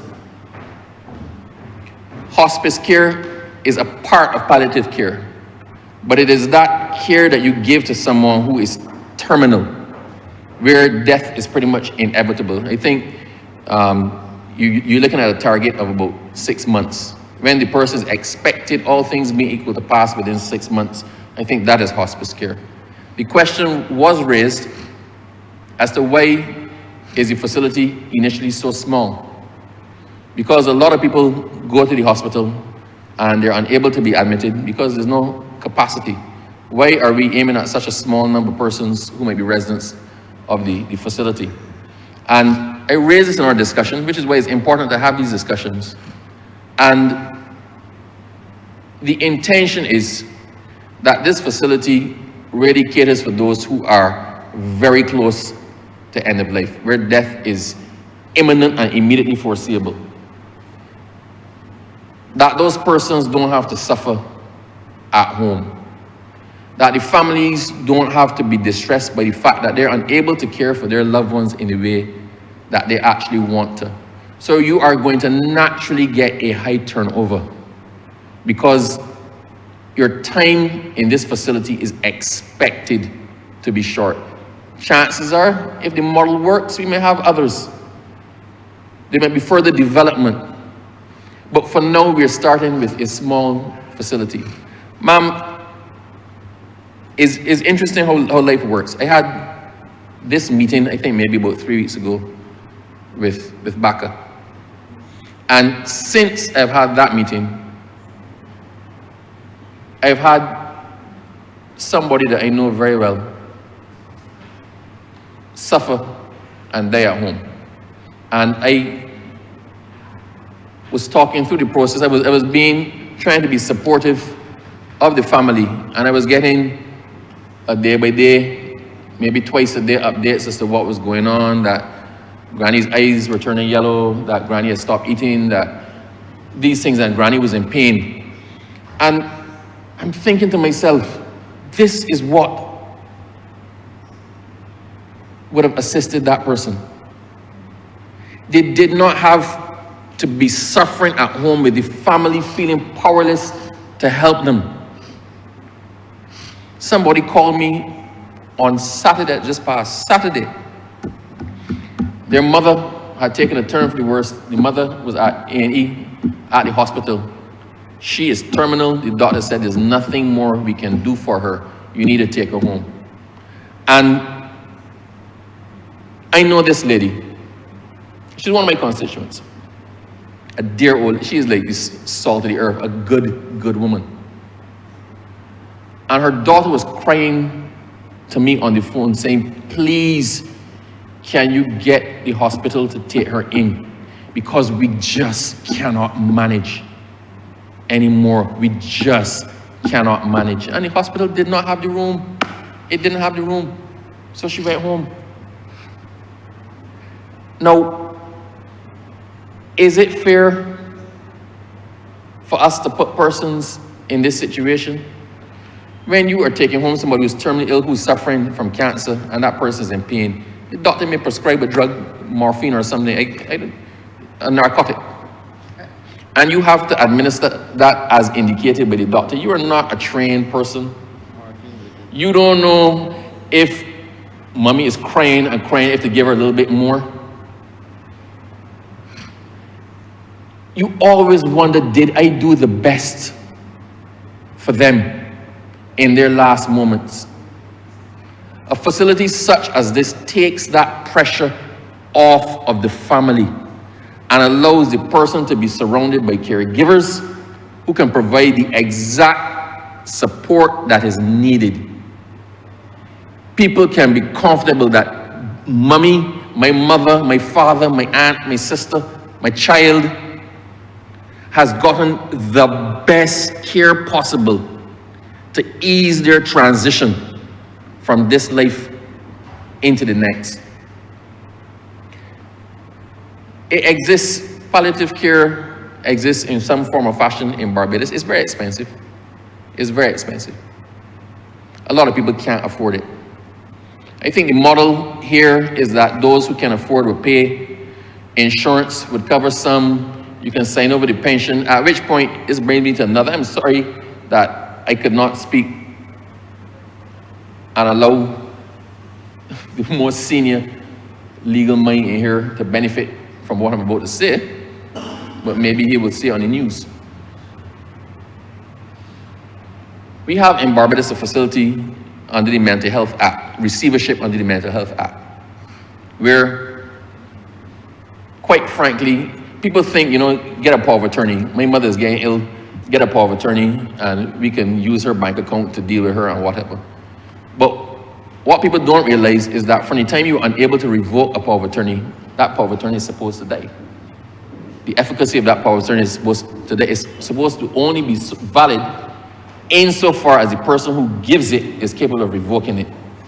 So when mommy is suffering from dementia, or they may be at end of life and unable to make proper decisions for themselves, that power of attorney is of no more effect. We can apply to the court under the Mental Health Act for receivership, but that is a process. So I am envisioning that when we start to get into the accepted area of hospice care, then we're actually going to have to relook the legislation or laws as it deals with certain things like that to make it easier if somebody is terminally ill.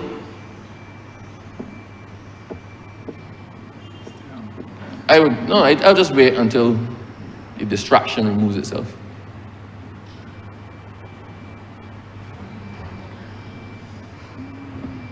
Yes, ma'am.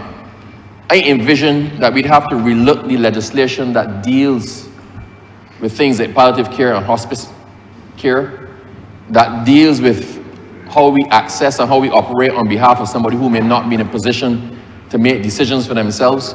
But we've started the process. We've opened the door. We know where it is that we want to get to. And now, in addition to granting the land, we need to relook all applicable legislation to make sure that the concept is capable of being properly realized legislatively, practically, administratively, to give the best effect for what it is that we're doing. Madam Deputy, this takes me to another point. I think we as well need to relook the certification of death and the pronouncement of death in Barbados. It is a difficult thing for families who have lost a loved one to have to sit down with the loved one dead at home, awaiting the arrival of a particular doctor or doctors. It is a traumatic experience for them. I cast my mind to a particular situation where somebody woke up and found a relative dead in the vehicle outside the house. The engine was still on, and the person was dead in the car. Apparently, they came home and they had a heart attack before they could get out of the vehicle. That person found them at 5 o'clock in the morning. They called me at 9 o'clock in the morning to say to me that nobody had come yet. They called the police, and police said, you can turn off the car, but don't trouble the body. At 1 o'clock, they called me. You know by this time what was happening. Somebody came about 3 in the afternoon, and that's after I intervened. Said, do you know what you're doing to these people? But this is because only certain persons, I think maybe 2 or 3, only certain persons in Barbados can actually pronounce death. Madam Deputy, we need to look at that. That is perhaps the hardest thing for a family member, to sit down and look at a body. You can't touch it. You can't open the window. You can't do anything. You have to watch nature and temperature and climate take its toll on that person that you loved. Because we can't get somebody to write on a piece of paper what we all can see has happened, that the person has died. I don't know. I did first aid, Madam Deputy. I was told you check for pulse. If in doubt, you put a mirror underneath the nostril to see if there's any fog from the breath. I did first aid a long time ago, but there are ways, Madam Deputy, that even the uninitiated can tell this person has passed. Any doctor in Barbados, I dare say, can determine whether somebody is alive or they're dead. There are multiple doctors in Barbados, plenty. If we need to agree and designate more, let's designate more. If we need to put structures around what happens after, let's put the structures around what happens after. But this policy, this practice we have, that only 1 or 2 or 3 people can pronounce death, has to stop. It is torture. It is torture for family members. I wasn't planning to go here, but you know what? We're having a discussion about death. We're having a discussion about easing the transition. We're having a discussion about easing the transition for the affected person, for the terminally ill person. Let's talk about easing the transition for the family members as well. Madam Deputy, as an MP, we are exposed to death a lot more often than most people. There are people who support you, and if their family members are sick, they want you to know. And you have to give them the support. I have honestly seen more death than I wish to see. I've seen more death than I wish to see. And we must never underestimate our role in the lives of ordinary Barbadians. What does being an MP mean to somebody? It means you're there to celebrate when the child is born. It means you're there to help them with a house. It means you're there when somebody dies. And just to lighten it ever so slightly in the most morbid way, I remember once, Madam Deputy, I got a phone call from a strong supporter, and he was almost inconsolable on the phone. He got home and his mother had collapsed and she was going through spasming and in distress. And he said, MP, because he never calls me anything other than MP, she's gone, mommy's gone. And I said to him, have you called the ambulance? Mommy's gone, have you called the ambulance? He had not called the ambulance. He said, no, I did not call the ambulance, I'm calling you. So I called the ambulance. And I called a doctor who was close by. And they managed to get there, and mommy was actually not gone. They attended to mommy, and mommy is still with us. That is what we do as MPs. That's the way that we are seeing in the lives of some people. That's the care we're expected to exert the whole way down the line. So, quite frankly, I would love to be able to see some of our most vulnerable at the transition point in their life have the dignity that they should have. Have the dignity where somebody can take care of you, facilitate your family coming to visit you, but also know that you're getting the best care without actually pulling the rest of your family down with you. Families in Barbados, you have two sides. You have the people who want to drop off the old people at the hospital and leave them there.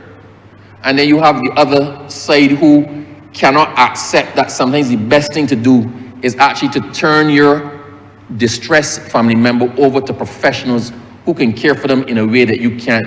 Some of us feel that we are abandoning our family if we put them in a care facility.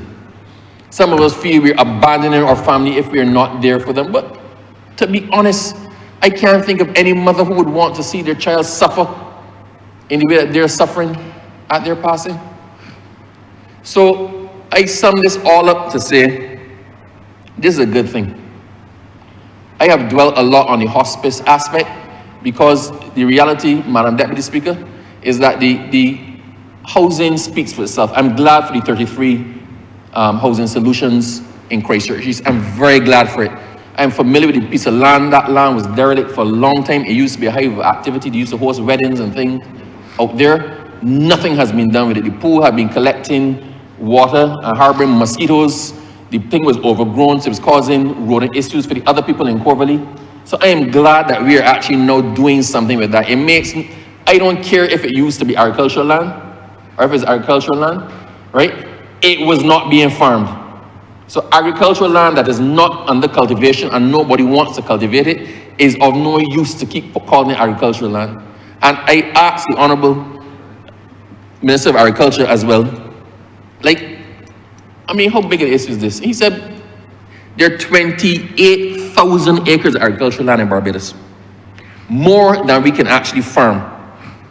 He then made the point to me that modern farming requires a lot less land than old-time farming. We do hydroponics, we do vertical farming, we do other things. The Honourable Leader of Opposition keeps getting stuck on this point that we're fertilizing the soil with cement.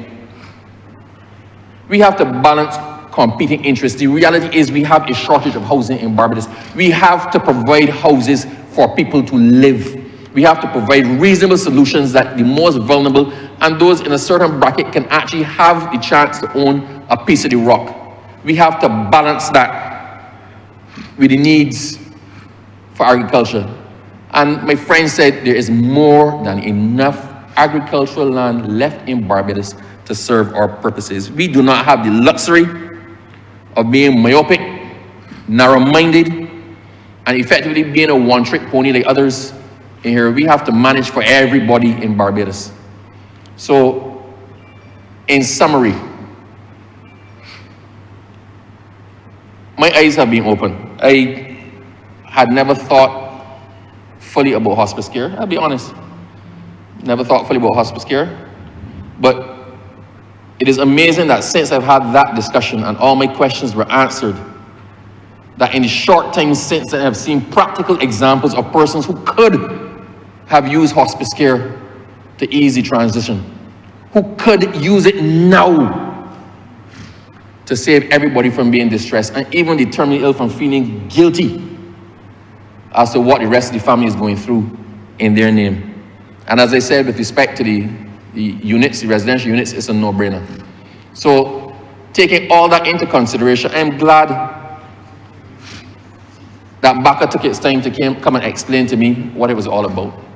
I'm glad that they're using their own initiative to source funding for the development of a purpose-built center and for the development of programs geared at easing the transition and providing care for those at the last stage of their life.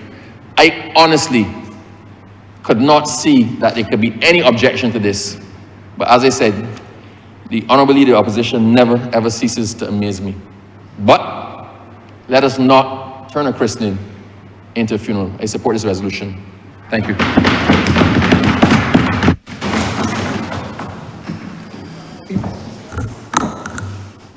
Thank you, Madam Deputy Speaker. I rise to support this resolution. The Honourable Member for St. George South for the presentation. It is a cognate debate, obviously primarily because the land that we are leasing to Baka is also the subject of a larger parcel of land for which we are seeking to vest the entire parcel of land in the National Housing Corporation for the purpose of housing development. I too, like my colleague from Christchurch East, was a little baffled by the Leader of the Opposition, Honourable Member for Christchurch South's presentation, because I was a bit concerned that I wasn't sure if he was actually supporting the resolution at one point, or whether the focus was more on, as he put it, the location of the facility for the palliative care facility. And as he continued to talk about housing development, it then became clear that there is such a divide, certainly between this administration and certainly the Democratic Labour Party administration, as it relates to the approach to not only housing development, but development of the country as a whole. As it relates to housing development, it is clear that the member for Christchurch South appears to be stuck in a colonial past, where the focus for him seems only to be on one entity, a single entity created by government, being responsible for the development and the build out of housing. It is clear that he has not collided with the productive ways in which other countries globally have been able to address housing, whether through the joint venture relationships or whether creating other entities to be able to better manage the housing stock and certainly the products in terms of what people are able to afford, whether to rent or whether to be able to obtain a mortgage in order to be able to have proper accommodation. And it's clear that that divide is what the Honourable Member perhaps needed to be reminded of in relation to the history of his own administration, because I certainly sat in this place at a time when there were several housing projects that were alluded to by the then administration, which never saw the light of day in some cases, or in some cases, when we came to office in 2018, we were burdened with that responsibility of being able to complete a number of those housing projects. What we are on all fours with the then administration on is that housing is a priority. But our approach as a government has been one where we have been able to find different models, and particularly being able to use renewable energy sources to be able to lower the costs for, in particular, low-income persons to be able to have housing accommodation that does not cost an arm and a leg. It goes back from a basic principle of being able to ensure that everybody is able to own a little piece of this beautiful rock, that Barbadians can aspire, the young boys and girls of this country, to be able to own their own home, to own their own piece of land someday, and to be able to build out for themselves and certainly for their families, something which they are proud of being able to call their own.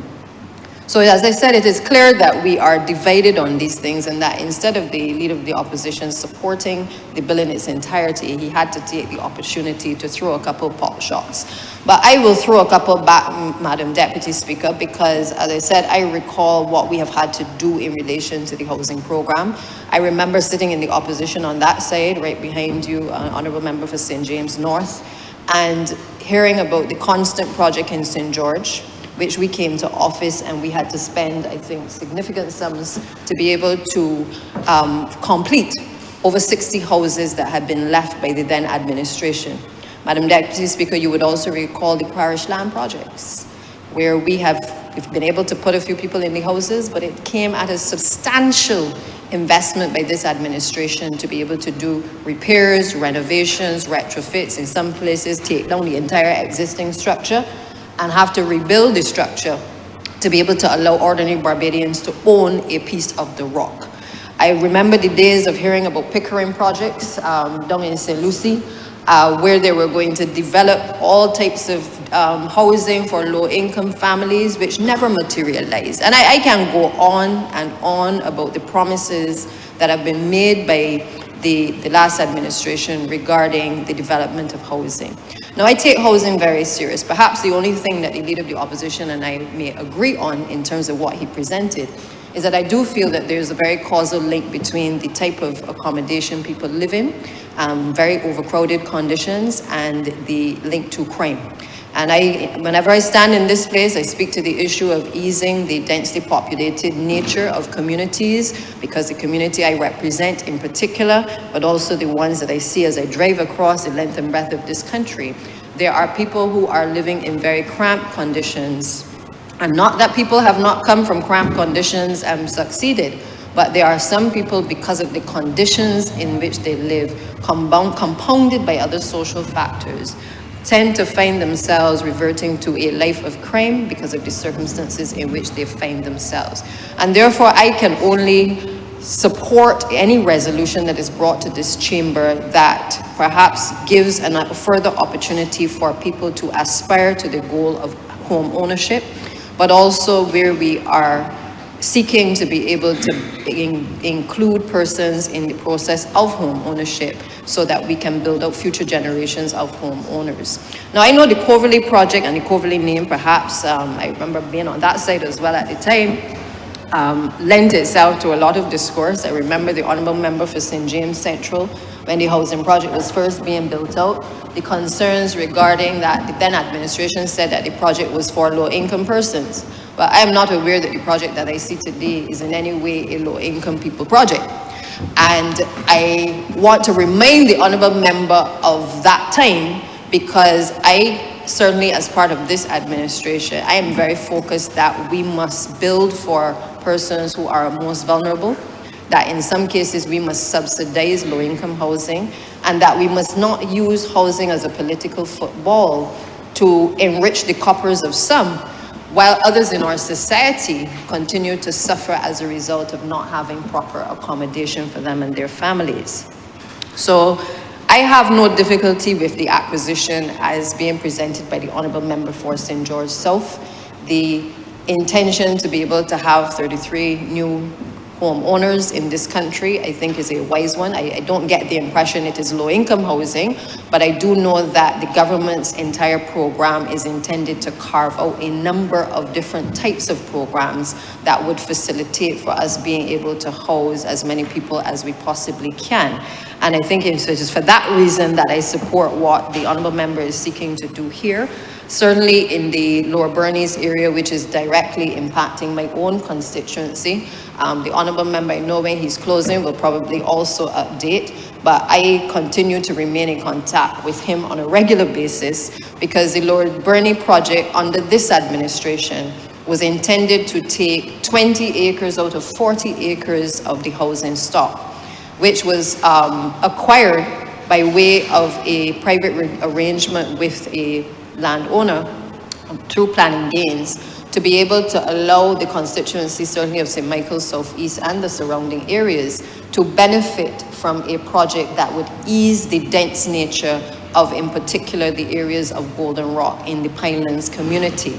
And I'm grateful that we have not only made the pronouncement, but we have worked as an administration year after year to try to get the designs completed, to be able to ensure that we can now get to the stage where we can put in the roads. I am grateful to the Ministry of Housing as well for engaging in a social survey of within the constituency to be able to identify the greatest needs, because we have a lot of people have been in the community of St. Michael's South East who are on a waiting list for housing, but we have to obviously, as we have done as a government since coming to office, ensure that we are able to prioritize the persons with the greatest needs within our society. So I look forward to that project. I'm told that the road should be going in rather shortly, that now that the social surveys are completed and they have the assessments of the number of persons requiring housing, that they are now at the stage where they can start to complete their designs. And I believe before the end of this year, the designs are finished. And my apologies, the designs are finished. So they are moving quickly. And that by the end of this year, we should start to see the beginning of construction of that project in the Lower Bernice area. As it relates to the other resolution, Madam Deputy Speaker, which relates to the Barbados Association for Cancer Advocacy being able to lease the property, which was the old plantation house in the Coverley area, I too support this resolution, and I do so perhaps more of a personal standpoint than I believe anybody else in this space may be able to speak to. When you have faced a diagnosis of cancer, when you face anything which is life-threatening, I believe that you have a different perspective on not just life, but you have a different perspective on death as well. And in 2018, when I would have made it clear to the country and certainly to the rest of the world, my own diagnosis at the time, it made me certainly reflect not on just what I had to do in the months which followed, but certainly in relation to my own mortality as well. It is a place that when you find yourself in that situation, having to think about those things in terms of the future, I tell people that I live my life completely different than I have ever lived before, and certainly I think I live my life and my perspective on life is completely different than certainly maybe some of my colleagues as well, because unless you've walked that road, you've walked that journey, you do not see life in the same way. So today I'm very proud of BACA for this step. This was a manifesto promised by the Barbados Labour Party. We recognized when we were coming to office from a number of our rubbing shoulders, but also from our engagement with the public, that this was a need to be able to provide not only hospice facilities, but also palliative care facilities as a part of what we consider to be the human rights of Barbadians. It is something that is widely accepted globally. People have options in terms of from cradle to grave, and I think that perhaps it has been too long in coming in the Barbadian healthcare landscape to be able to see something of this nature on the horizon for the benefit of not just Barbadians who have money, but Barbadians who certainly do not have money, and to have a place where people and their families can certainly be able to go during the last days of life. So I believe that this is the fulfillment of not only the vision in terms of what we would have wanted to see, but with the help of the private sector, and certainly persons who, even within the organization, they're not persons who have no nexus to cancer, but there are persons who themselves have also been through and walked the road as well, and I think they too understand the concerns of families. I have had I don't want to say it's the opportunity, but I've had perhaps a distinct honor in many cases of being the person that people often call, just as my colleague for Christchurch East has said, as a politician, you play a different role than most other people do. You're often that person that people call when they get a diagnosis that is going to lead to them dying. I'm often speaking about people who reach the stage 4 of cancer, for instance. And it is painful to watch the deterioration of people's conditions when they are at that late stage of their diagnosis. It is equally difficult to see the challenges that people face as it relates to the financial implications of that stage as well, of their life, exiting their life and into death as well. Because if you have to be sent home from the hospital, oftentimes, depending on your social status, the challenge comes that the house has to be retrofitted. Particularly if you were living upstairs, you have to come downstairs. Sometimes the bathrooms are not downstairs on one level, so sometimes people have to have the resources and the ability to be able to retrofit their spaces to make it accommodating for their loved ones. And then comes the price of the oxygen tanks. It comes the cost of the Pampers, the adult Pampers that are required, the blue bed sheets that sometimes you have to use as well because it becomes difficult in the later stages to be able to turn people. You also have the cost of the hospital beds, the mechanized beds that are almost 2,000 US. And if you purchase them overseas, they may be a little bit less. But these are the realities of families having to grapple with the news that a loved one is at those late stages. Obviously, the hospital tries its best at times to be able to allow people to remain in the institution. But they too, and I suspect the Honourable Minister will also speak to it in terms of the challenges that the hospital has, where because families cannot cope, they often turn their backs on their loved ones, and you have a lot of people in the hospital who are not waiting for an operation necessarily, but they're taking up a bed because there is no place for them to go. The fact that this particular lease lends itself to a facility that at least will start with 14 people to be able to allow for families and loved ones to be able to be in a space to be cared for by health professionals, I think is certainly a welcome step in our healthcare system. I am a firm believer that while it starts at 14, I think the private sector, I'm sure once you make that step, oftentimes the private sector will come on board to assist. I have found too in my interaction with people overseas that love Barbados, people who have been in the healthcare profession, that once we reach out to people in the diaspora, that there is a sense of love for this country and for the build out and development of this country, where I can certainly see that a facility such as this should be able in the external markets to be able to speak to that diaspora and to the people that have made Barbados their home to assist in the build out of this facility.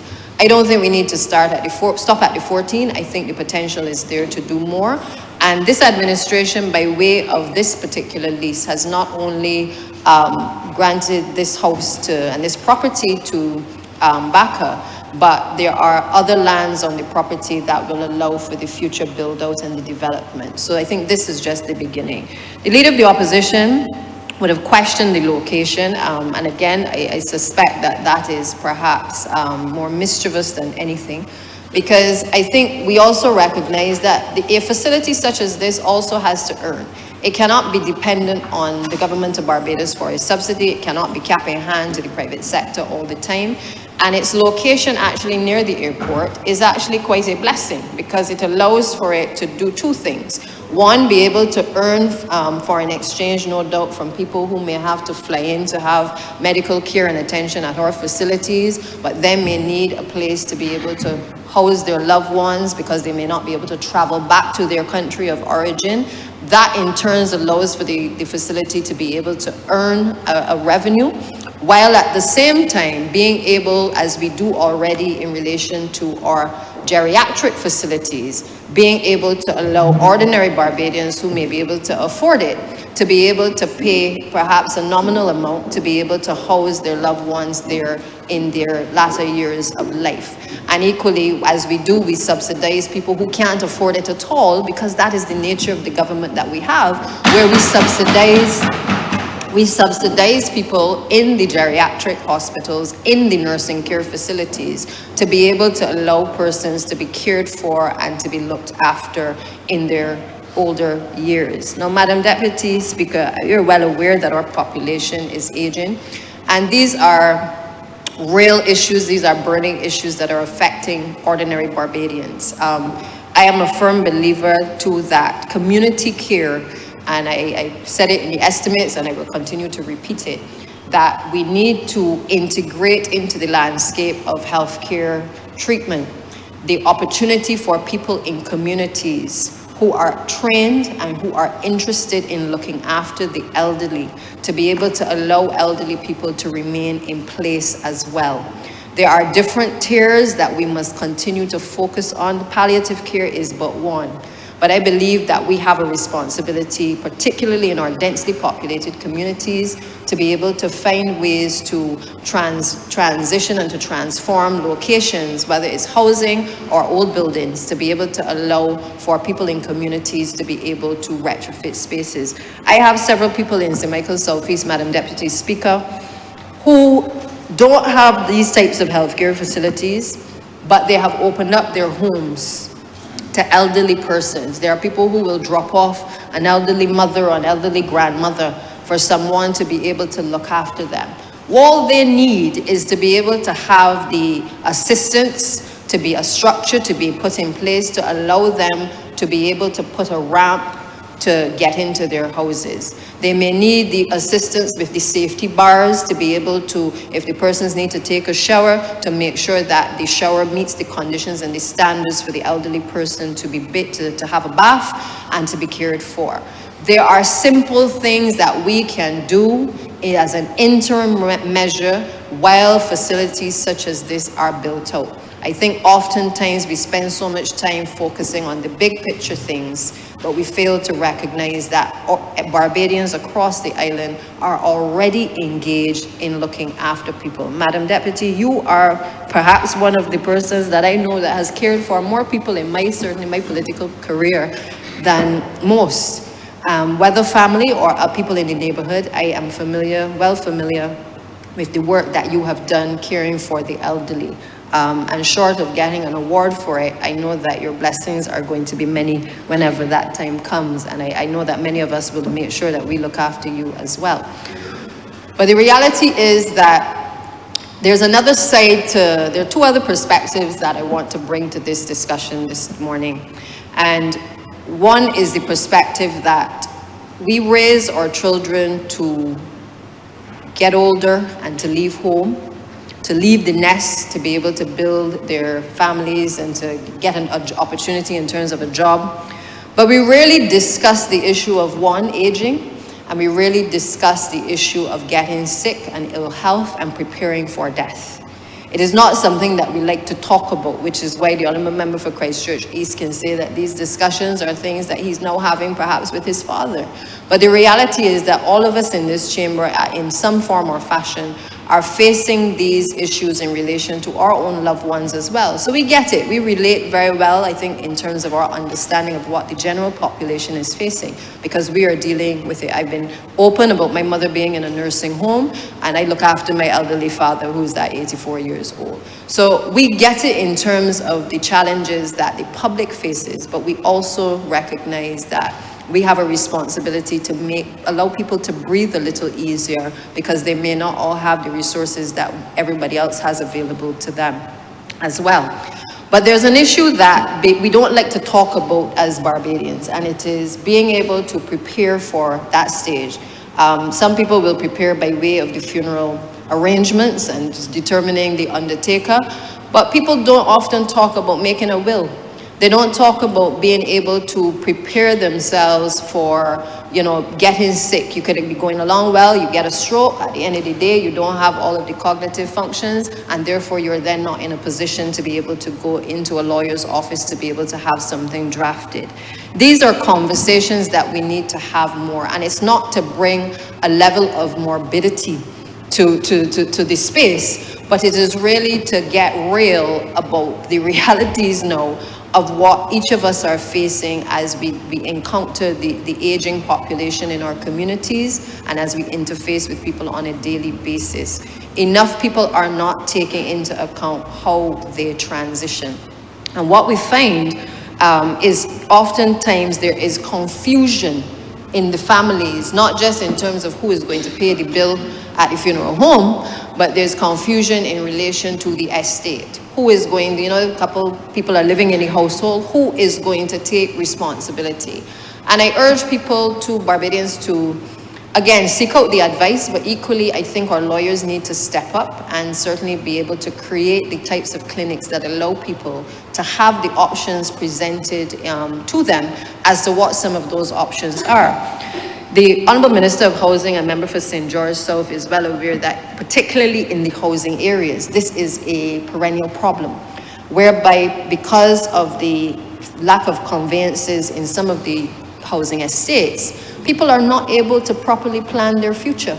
And while they may have the name of a person who was living in the house, a son, a daughter, a neighbor was living inside of the house, the reality is that when they die and their name may be the only name on the documents at housing, sometimes the families struggle to be able to get the appropriate documentation, whether it's letter of administration in most cases, to be able to ensure that they can go forward.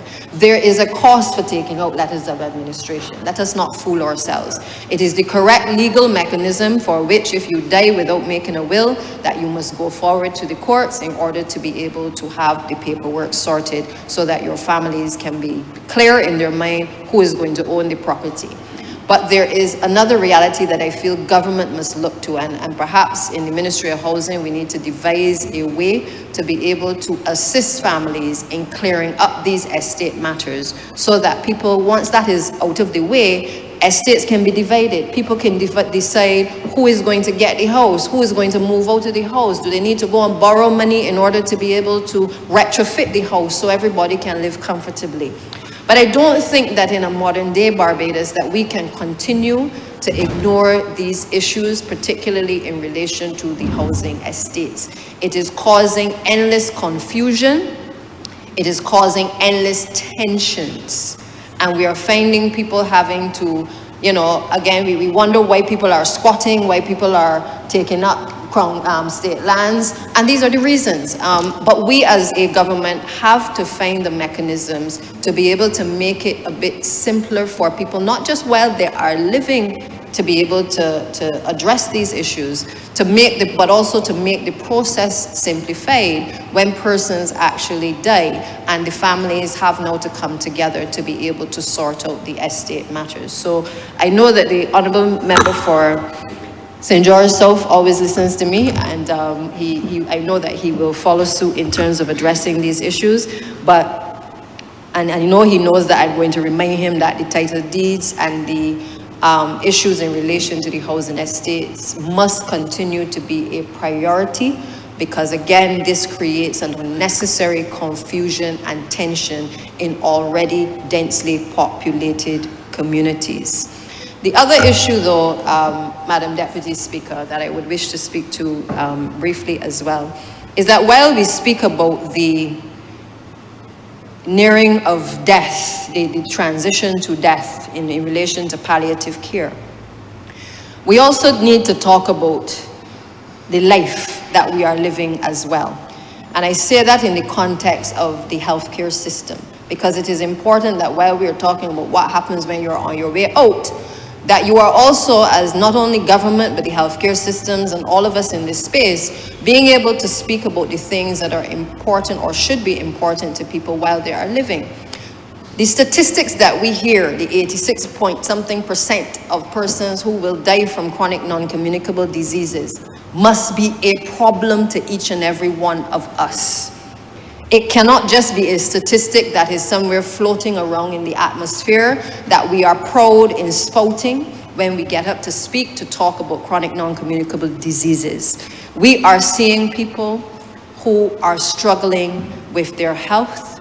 We are seeing the burden that is plaguing our healthcare system as a result of people not being able to cope. We all accept that we have come from a slave and a colonial society where sugar has been the order of the day. We accept that the practices that happened during that period, some of them have hung over to this period, and that people continue to eat badly and to drink badly. And I don't look at you, Honourable Member for St. James, nor for any other reason than that to say that you are one that has listened, because during the by-election you made sure you put down the water. You took up the water and you put down the soft drinks, right? And I feel very strongly that our message must be one that while we talk about palliative care, we have to talk about the practices, the way people live presently.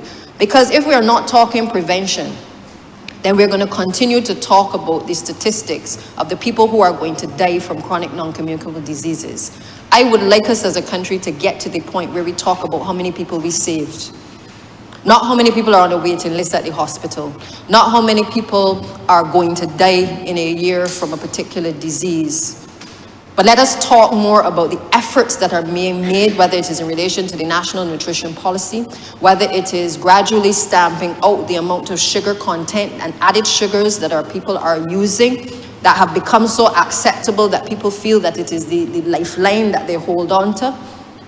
Let us start to talk about it from the agricultural perspective, encouraging people to grow more of what they eat and to eat what they grow, and not just simply use it as catchy taglines, but each of us have a responsibility as leaders to also live what we are saying to the population. You can't just tell people you must eat this and you must eat that, but we are not making the things either affordable or we're not making the things accessible to people to be able to help them make those decisions. So I would like to see more of the programs which not just tell you to eat healthy, but tell you how on a limited budget you should be, what are the things that you should be spending on a limited budget. Many of us give people a voucher, sometimes to help them ease their living conditions.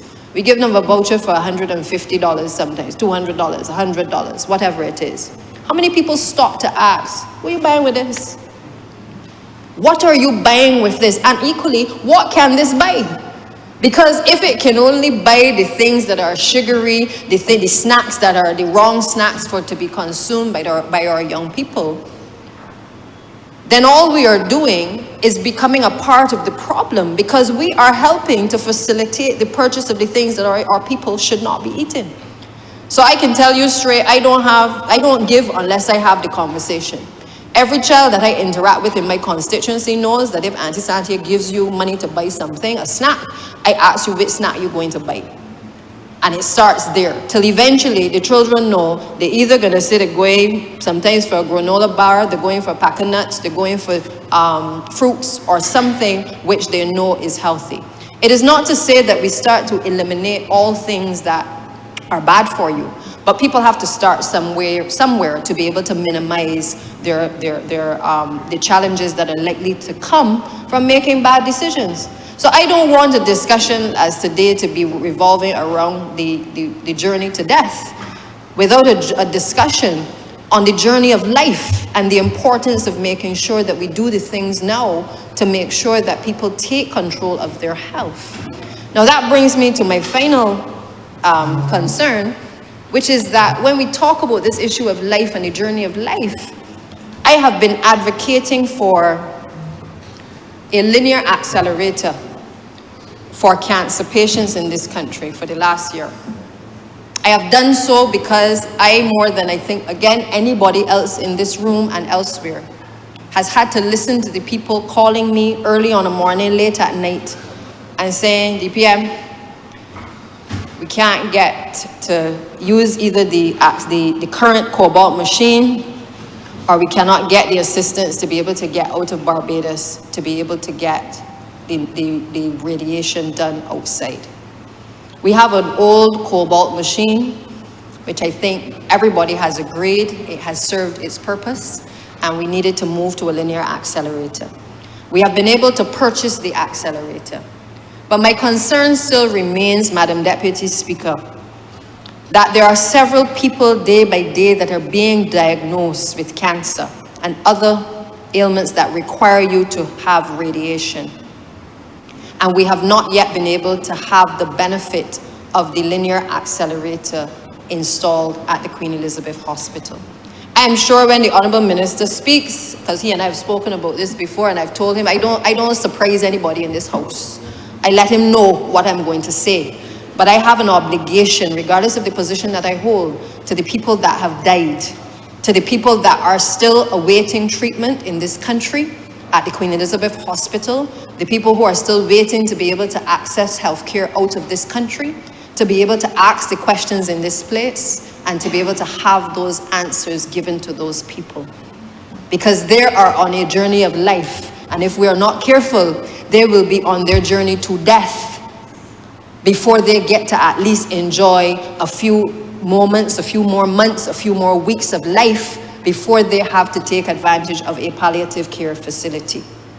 So I ask it in that context, Madam Deputy Speaker, out of concern for us making sure that not only do we purchase the equipment, but that we install and we get operational any equipment. It could be the linear accelerator, it could be anything else that we are purchasing to improve healthcare.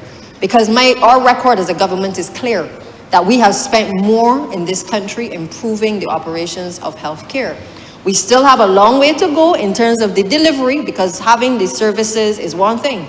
But I will stand here in this place and anywhere and tell you that based on the complaints, we still have a responsibility to the people of this country to reduce the waiting times, to reduce the times that people wait for surgeries, because that continues to be a bugbear for Barbadians who have no choice but to use the system. I've had people call me recently who were diagnosed with cancer, who have to go to the hospital, and they're concerned that, the length of time it takes for the chemotherapy to be administered takes a long time. So when I speak of the journey of life, I speak of it from a perspective that these are the realities that we are facing, and that every day that we take longer to be able to make sure that equipment is functional, that we correct the procedures within the hospitals and the polyclinics, is a day that people lose of their life. I am fortunate and I thank God every single day, because He is the giver of life, for being able to give me the opportunity. I do not know how long I have, but what I know is that my perspective is different from most because of the journey I have walked. And I understand how important it is to be able to preserve life. And I therefore, as I said, I speak on behalf of those who have died, who did not have access to the linear accelerator, to those who have not been able to get to the healthcare facilities outside of Barbados. I speak on behalf of the ones who have been recently diagnosed and are trying to figure out their way in this muddled system as to how it is that they're going to get the quality of care that they need to, because they may not be able to afford it. So I give food for thought, perhaps, to all who have ears, Madam Deputy Speaker, that this journey that we have been on as a government, that we never take the eye off the ball as to why we have come here. And we never forget the people who have sent us here and our responsibility to deliver to those persons. Many of these people do not have insurance. Many of these people will never have insurance, because once you are diagnosed with a number of these illnesses, your ability to get the insurance is also compromised. Let's be fair. So we are dealing with double whammies, because we have to make sure that we understand the urgency. I don't just grumble because I have nothing better to do with my time on this issue. I grumble and I agitate for this because it is near and it is dear to my heart, and it could happen to any one of us. It could happen to anybody that is close to us, that we love and we care for, or that we represent. Urgency must be the order of the day. And I therefore want to again commend the Honourable Minister on these two resolutions, and to say to you that I await the works that have been promised, and certainly the continued build out of the housing sector in Barbados, and to the Minister of Health as well, to ensure that you are able to answer the questions appropriately and to give some comfort to the Barbadians out there who are trying to navigate the system. Again, I want to commend BACA and to encourage you as well to be a part with the healthcare facilities of being able to train people in how to deal with palliative care, because it doesn't have to just be in the facility, but it may also be that we're starting to engender the confidence in our elderly care programs, that people are actually specialized in this area, that they can go into homes, they can go into communities to be able to deliver on the palliative care and hospice care mandate of this administration. And with those few words, Madam Deputy Speaker, I am obliged. Honourable Member Michael. Madam Chair, thank you very much for allowing me to follow protocol. And I know that you always stick in a rigid way to the rules of the House, and you did not at this time even divert from those kind of standards that you normally promote and advocate. First of all, I speak firsthand on marginal issues that relate to the poor. And I say firsthand because I too, over 10 years ago, the doctor diagnosed me with cancer. And, yeah, you know, as usual, many people prayed for Pressy to die. Some even went to look for me in the hospital and wished me well, but they went home and prayed that I die. So I also know how people behave. And even when I was in the hospital, people were calling because I think some very popular figure at that specific moment in history, that person died, and they say that, and Pressy died the same day too. And I think you can remember well, when I came out of the hospital, and I was back on my feet, I made sure that I picked one of the best theme songs for that general election called Bury Alive. Man. So I believe that I'm equally as legitimate in terms of speaking firsthand on my personal experience. And for quite a long time, I discovered that debates drift away from some of the challenges that people in poverty face, whether the challenges in health, economic matters, social matters, and although some of these people every now and then will babble some sentiment about the interests and the challenges of poor people, I listen, but I don't always believe, even when they speak with a tone of sincerity and commitment, I don't really believe them, because I also understand the dramaturgical approach to the politics of Barbados. But I think this is significant enough that anyone with a social conscience would be very concerned and would pay salute to the ministry that has put this one on the table in these chambers. When I first saw the bill and I heard about Coverley, I said, oh my God, what is this about Coverley? Because I didn't even recognize that they had more land outside the massive housing project that was constructed at Coverley by one specific character in Barbados. And I was very concerned. Ma'am, I am responsible for social transformation and economic enfranchisement. So I was very concerned. Well, this is a greater effort now for the collective strengthening of the wealth of a specific type in the society. But I then read the document and recognized that this was a humane effort to do something for people who, in this society, sometimes are over the age, sometimes of 50. And this is a funny society too. There was a time when this government was talking a lot about intergenerational development.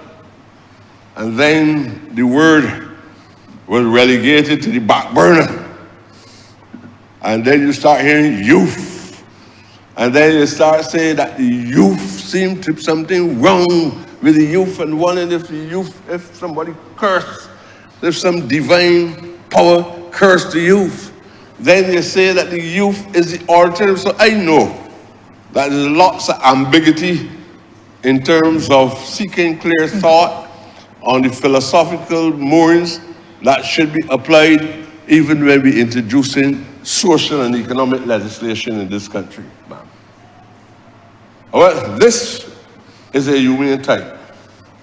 But I believe that in addition to what was highlighted in terms of a paradigm that we once put in place at Rest Terrace, where NHC took on the responsibility after the lands was transferred to NHC. Because in many cases, lands are transferred from the Ministry of Housing to the National Housing Corporation, two different legal entities. And then the board at National Housing Corporation usually meet and decide on what model they're going to use in terms of after the land is transferred, is the state going to take the responsibility or is the private sector going to take the responsibility? I would hope that, as the leader of the opposition said, and this is no discussion that existed prior to me coming in here, or even when it was in here, we lead the opposition, I talk truth. I would hope that I see a program where small black contractors who went to the vocational training board and who went to the polytechnic will be given an opportunity to see the benefits of the training which they have had, rather than going cap in hand begging for a job among the big contractors. I would like these men to even reach a stage where they are not only seen as artisans, but also entrepreneurs within the business market itself in Barbados. I would like to see that. So it is not exactly like the leader of the opposition said, though I believe that that consideration has to be put on the table for deep, serious discussion, because there was a time when there was some bogus view that we can construct buildings for commercial purposes at NHC, and there was also another view that we can build middle-class homes or middle-income homes, which one, middle-income homes for middle-class people is almost synonymous with saying that you're going to build middle-income houses itself. And that the profit margin, which was an idea that was so far-fetched that I could not believe what I was hearing from the person who was speaking to me at the time. We will get profit from middle-class homes that we sell in order to boost a working-class housing program. It was the most confused, naughty theory that I've ever heard. So I would love to see that we get back to a stage where we build middle-class homes. Now, working-class homes for our people, and not by the Chinese. If we have to get Chinese money, and we have to conform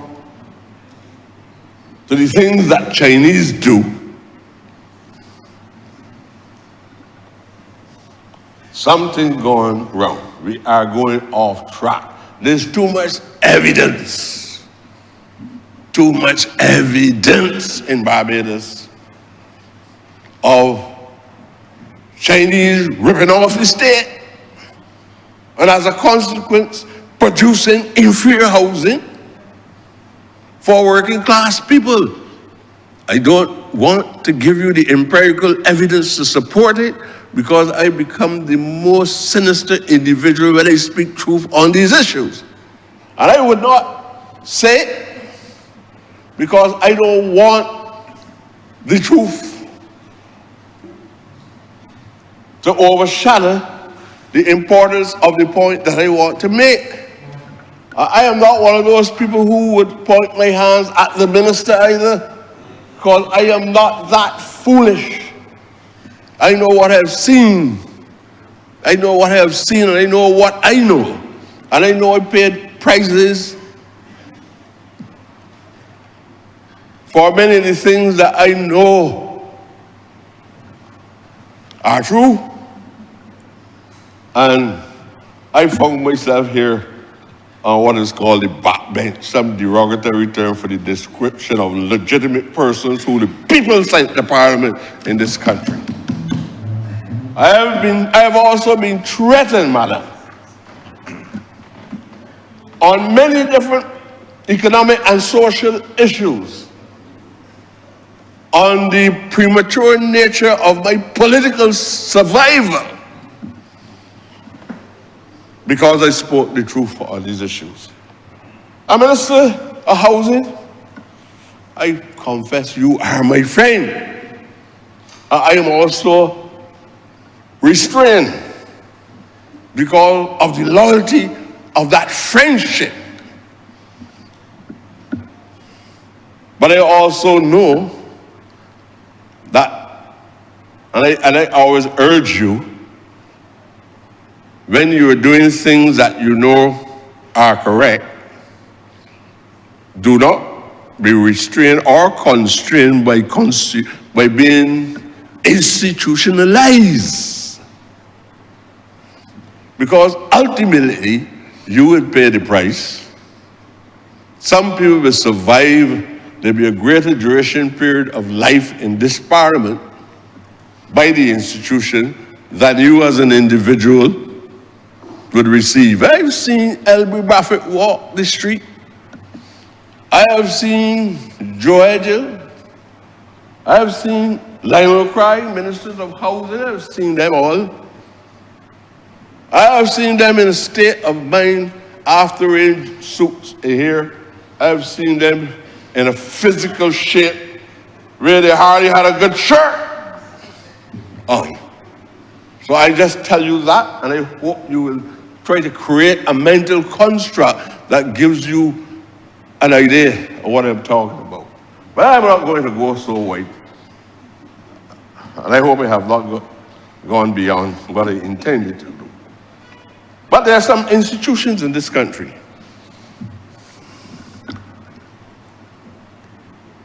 that I believe that the Ministry of Housing and the administrative staff of the Ministry of Housing and I didn't know when the RUDC ought to make contact with. There's no institution in this country that has more outside the commercial, and I'm not even sure if that body is not a commercial entity too. Outside the commercial entities that own enough space at Coverley, there's no institution that owns more land in this country than the Church of England. Through the Cottington Trust, they have land that goes back to the 17th century, that stretches from the back of that building on the eastern side. And if you keep looking over and over, you will believe that that piece of land touched the borders of Cairo in Egypt. Poor people in this country need land. That's what I really came here to say. The other parts of it is icing, cosmetics of the discussion. The Church of England, who continue to retreat from the reparation program and sincere discussions, own thousands of acres of land across St. John and St. George, Drax too, and some of the royal affiliates too, that the lands are not used for any agricultural purposes. But governments are not as muscular as they ought to be in asserting themselves and not using a compulsory acquisition for stolen lands. We don't want no compulsory. Look, this is a moral issue. is also a sensible issue in terms of equity and good governance. A few years ago, and recently too, I just said it by the way, this form of subterfuge that occurred, but a few years ago, we approached that Cottington Trust in St. John to work with us on a poverty alleviation program.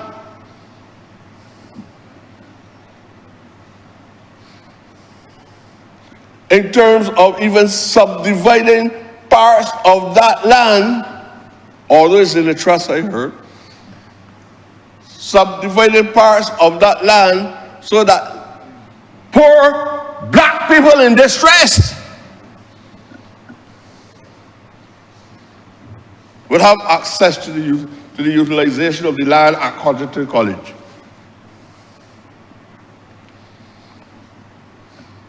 The demand for housing is very, very severe every morning in this country. As I say, this is just one strand of the problems of the marginalized people in this country. And I say there are persons who will need that land for respite care. They will need that land for just because they got large families, they have some money, and they will love land to do things. The church up there, Cottington College, the first institution of tertiary education in Barbados, owes a debt to the poor people of this country. And if they are as benevolent as they state they are, how can you have so much reports from so much international agencies year in and year out talking about the state of poverty and homeless people, and it does not touch the conscience of the Church of England? Let us take the cowboy horn, approach them, ask them to make a collaborative effort in a partnership between the NHC, the UDC, or the RDC, but I can't remember the new configurations, right? RUDC. Let us approach them and see what they can do. Let us hear, look, we're in discussion these old structures about whether they're leasing land, selling land, whether we're using the compulsory acquisition. You stole the land. At least you have a social and moral responsibility to give back some of the land until final negotiations. It will come. You can hide for many years. The concept of reparation stands. But just like you did in recent times, refuse to give the $18 million or pounds that you said you were going to give to the state to help with the development of the same estate. You said you must manage the estate yourselves. After you commit crime, the criminals now want to manage the money that they owe to the victims. Tell me which law court you ever see with a model like that. You do something that is wrong. It's so. International bodies indicate that slavery is a crime against humanity. They say that they must manage it. They must hold the funds Well, I ask, but in case any of these lands are defected, patent or latent, but we can identify them, would you be prepared to give an alternative piece of land for a house spot? The answer was no. This government in this post-Republican period must take radical stands in order to transform this country at the level which the people expect from any government that reached the level of being the holding Republican status. Or not, we'll be back to 1966, an incomplete mission. We owe it. We're going to give the people parliamentary reform, constitutional reform. We must have a holistic developmental approach to how this happens. The burden must not always fall back on the taxpayers of this country to provide money to purchase lands that were stolen from the people, both indigenous and African people. The land is not theirs. It's the colonized process that helped them to be in possession, not ownership of the land.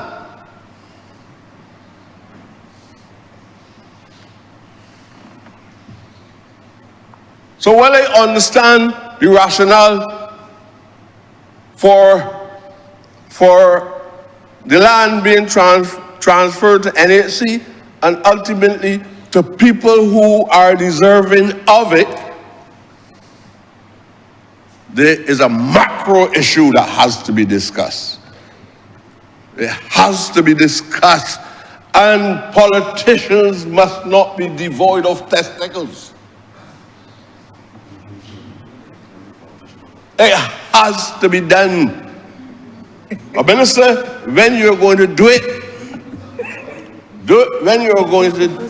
in fact, I'm not going to tell you to do it, because I don't know if you might be doing it, and then it might be said that you're doing things because your ignorant friend from St. Michael's East suggests that you do it.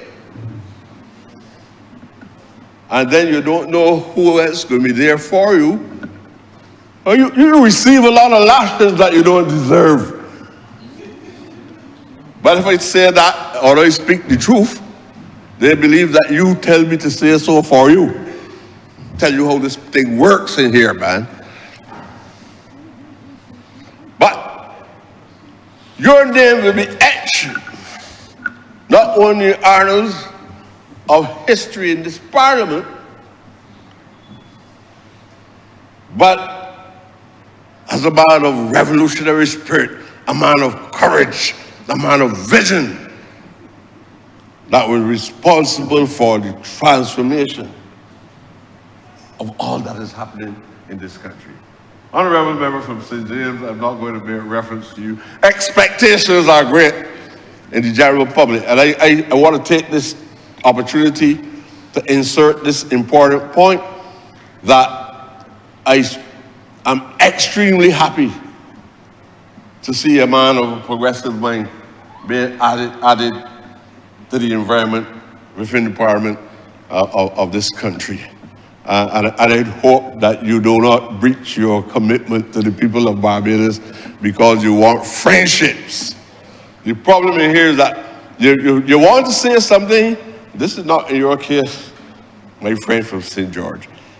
But sometimes you want to say something because you feel the debate ought to be open and objective. I don't dislike no specific person on earth, none. Although it is so to the general public, I don't like certain people of this pigmentation, of this origin. I would be a liar if I don't tell you that I have family that as a result of the intercourse, the miscegenation that exists between man and woman, we produce offsprings of all different types. I tell you where I stand in relation to supporting my people and unapologetically. I remember you have 3 minutes, please. Yes, ma'am. I probably, Ma'am, it's probably a good time for you to intervene because I really want to turn to the houses in Haggett Hall, you know. Please get to them in the 3 minutes. Yes. And I'm glad that you, on this occasion, is prepared to embrace me. Look, those houses in Haggett Hall, the defects that we are witnessing in Haggett Hall is not the fault of the state at the level of the Ministry of Housing. No way! No way! I got up my bed 3 o'clock in the morning. The minister was there. He got up out his bed as well. Because I received a call saying that the house is implored. And I rushed up there, believing that I was witnessing another Britain Squash Road implosion of the units there. And when I got there, the water from upstairs soaked down the entire ceiling. Another night, a ceiling fell down and struck a woman in her head, different units. On 2 or so occasions, people were in the houses getting ready to go to work early in the morning and could not get out of the house because the lock stopped. It is the work that was done by the Chinese construction companies. And I hope that these companies don't ask for any additional finance from the government. The government has no money. The government is the execution officers in these circumstances of the people of Barbados. Money, taxpayers' money. And what the Chinese were paid before, furthermore, than giving them any additional money, they ought to be able to give a major rebate for the kind of work that is being done. These people are doing this thing all over the world. I'm not saying that Americans or any other person are any better, but we have to state to them that this is a 166 square mile country. Because we didn't get a chance to build the peninsulas or the 2 or 3 islands that we promised. We didn't get a chance to do it. But we're still 166 square miles. And hopefully, up at Shark Hole, hopefully the land will cause you to break off up there. We add on Pelican, and we start to break off some up there too. And hopefully we don't have to face these things. But up to now, we still accept the measurement of 166 square miles. Honourable member, please wrap up. You've exceeded your. Thank you very much. We've got a couple of members who wish to speak. Thank you very much. Thank you. Yeah, I always appreciate, ma'am, your rulings and your governing of these chambers.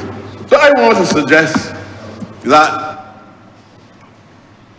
the Honourable Minister and the Deputy Prime Minister that is here take into consideration the manner in which the fluids in my brain flowed, and I've been able to deliver aspects of my concerns to you. And I hope that you will take these things into consideration so that we can build a better Barbados and do not allow these people to escape judgment, especially when it comes to selling land that don't belong to them in the first place. Thank you very much. You're most welcome. Thank you, Madam Deputy Speaker. I beg to move the suspension of the House until 2:45 p.m., please. Our members, the question is that this honorable chamber be suspended until 2:45 p.m. 2:45 p.m. 2:45 p.m. All honorable members in favor, please say aye. Those against, please say no. We think the ayes have it. This honorable chamber is suspended until 2:45 p.m. Your people are coming back.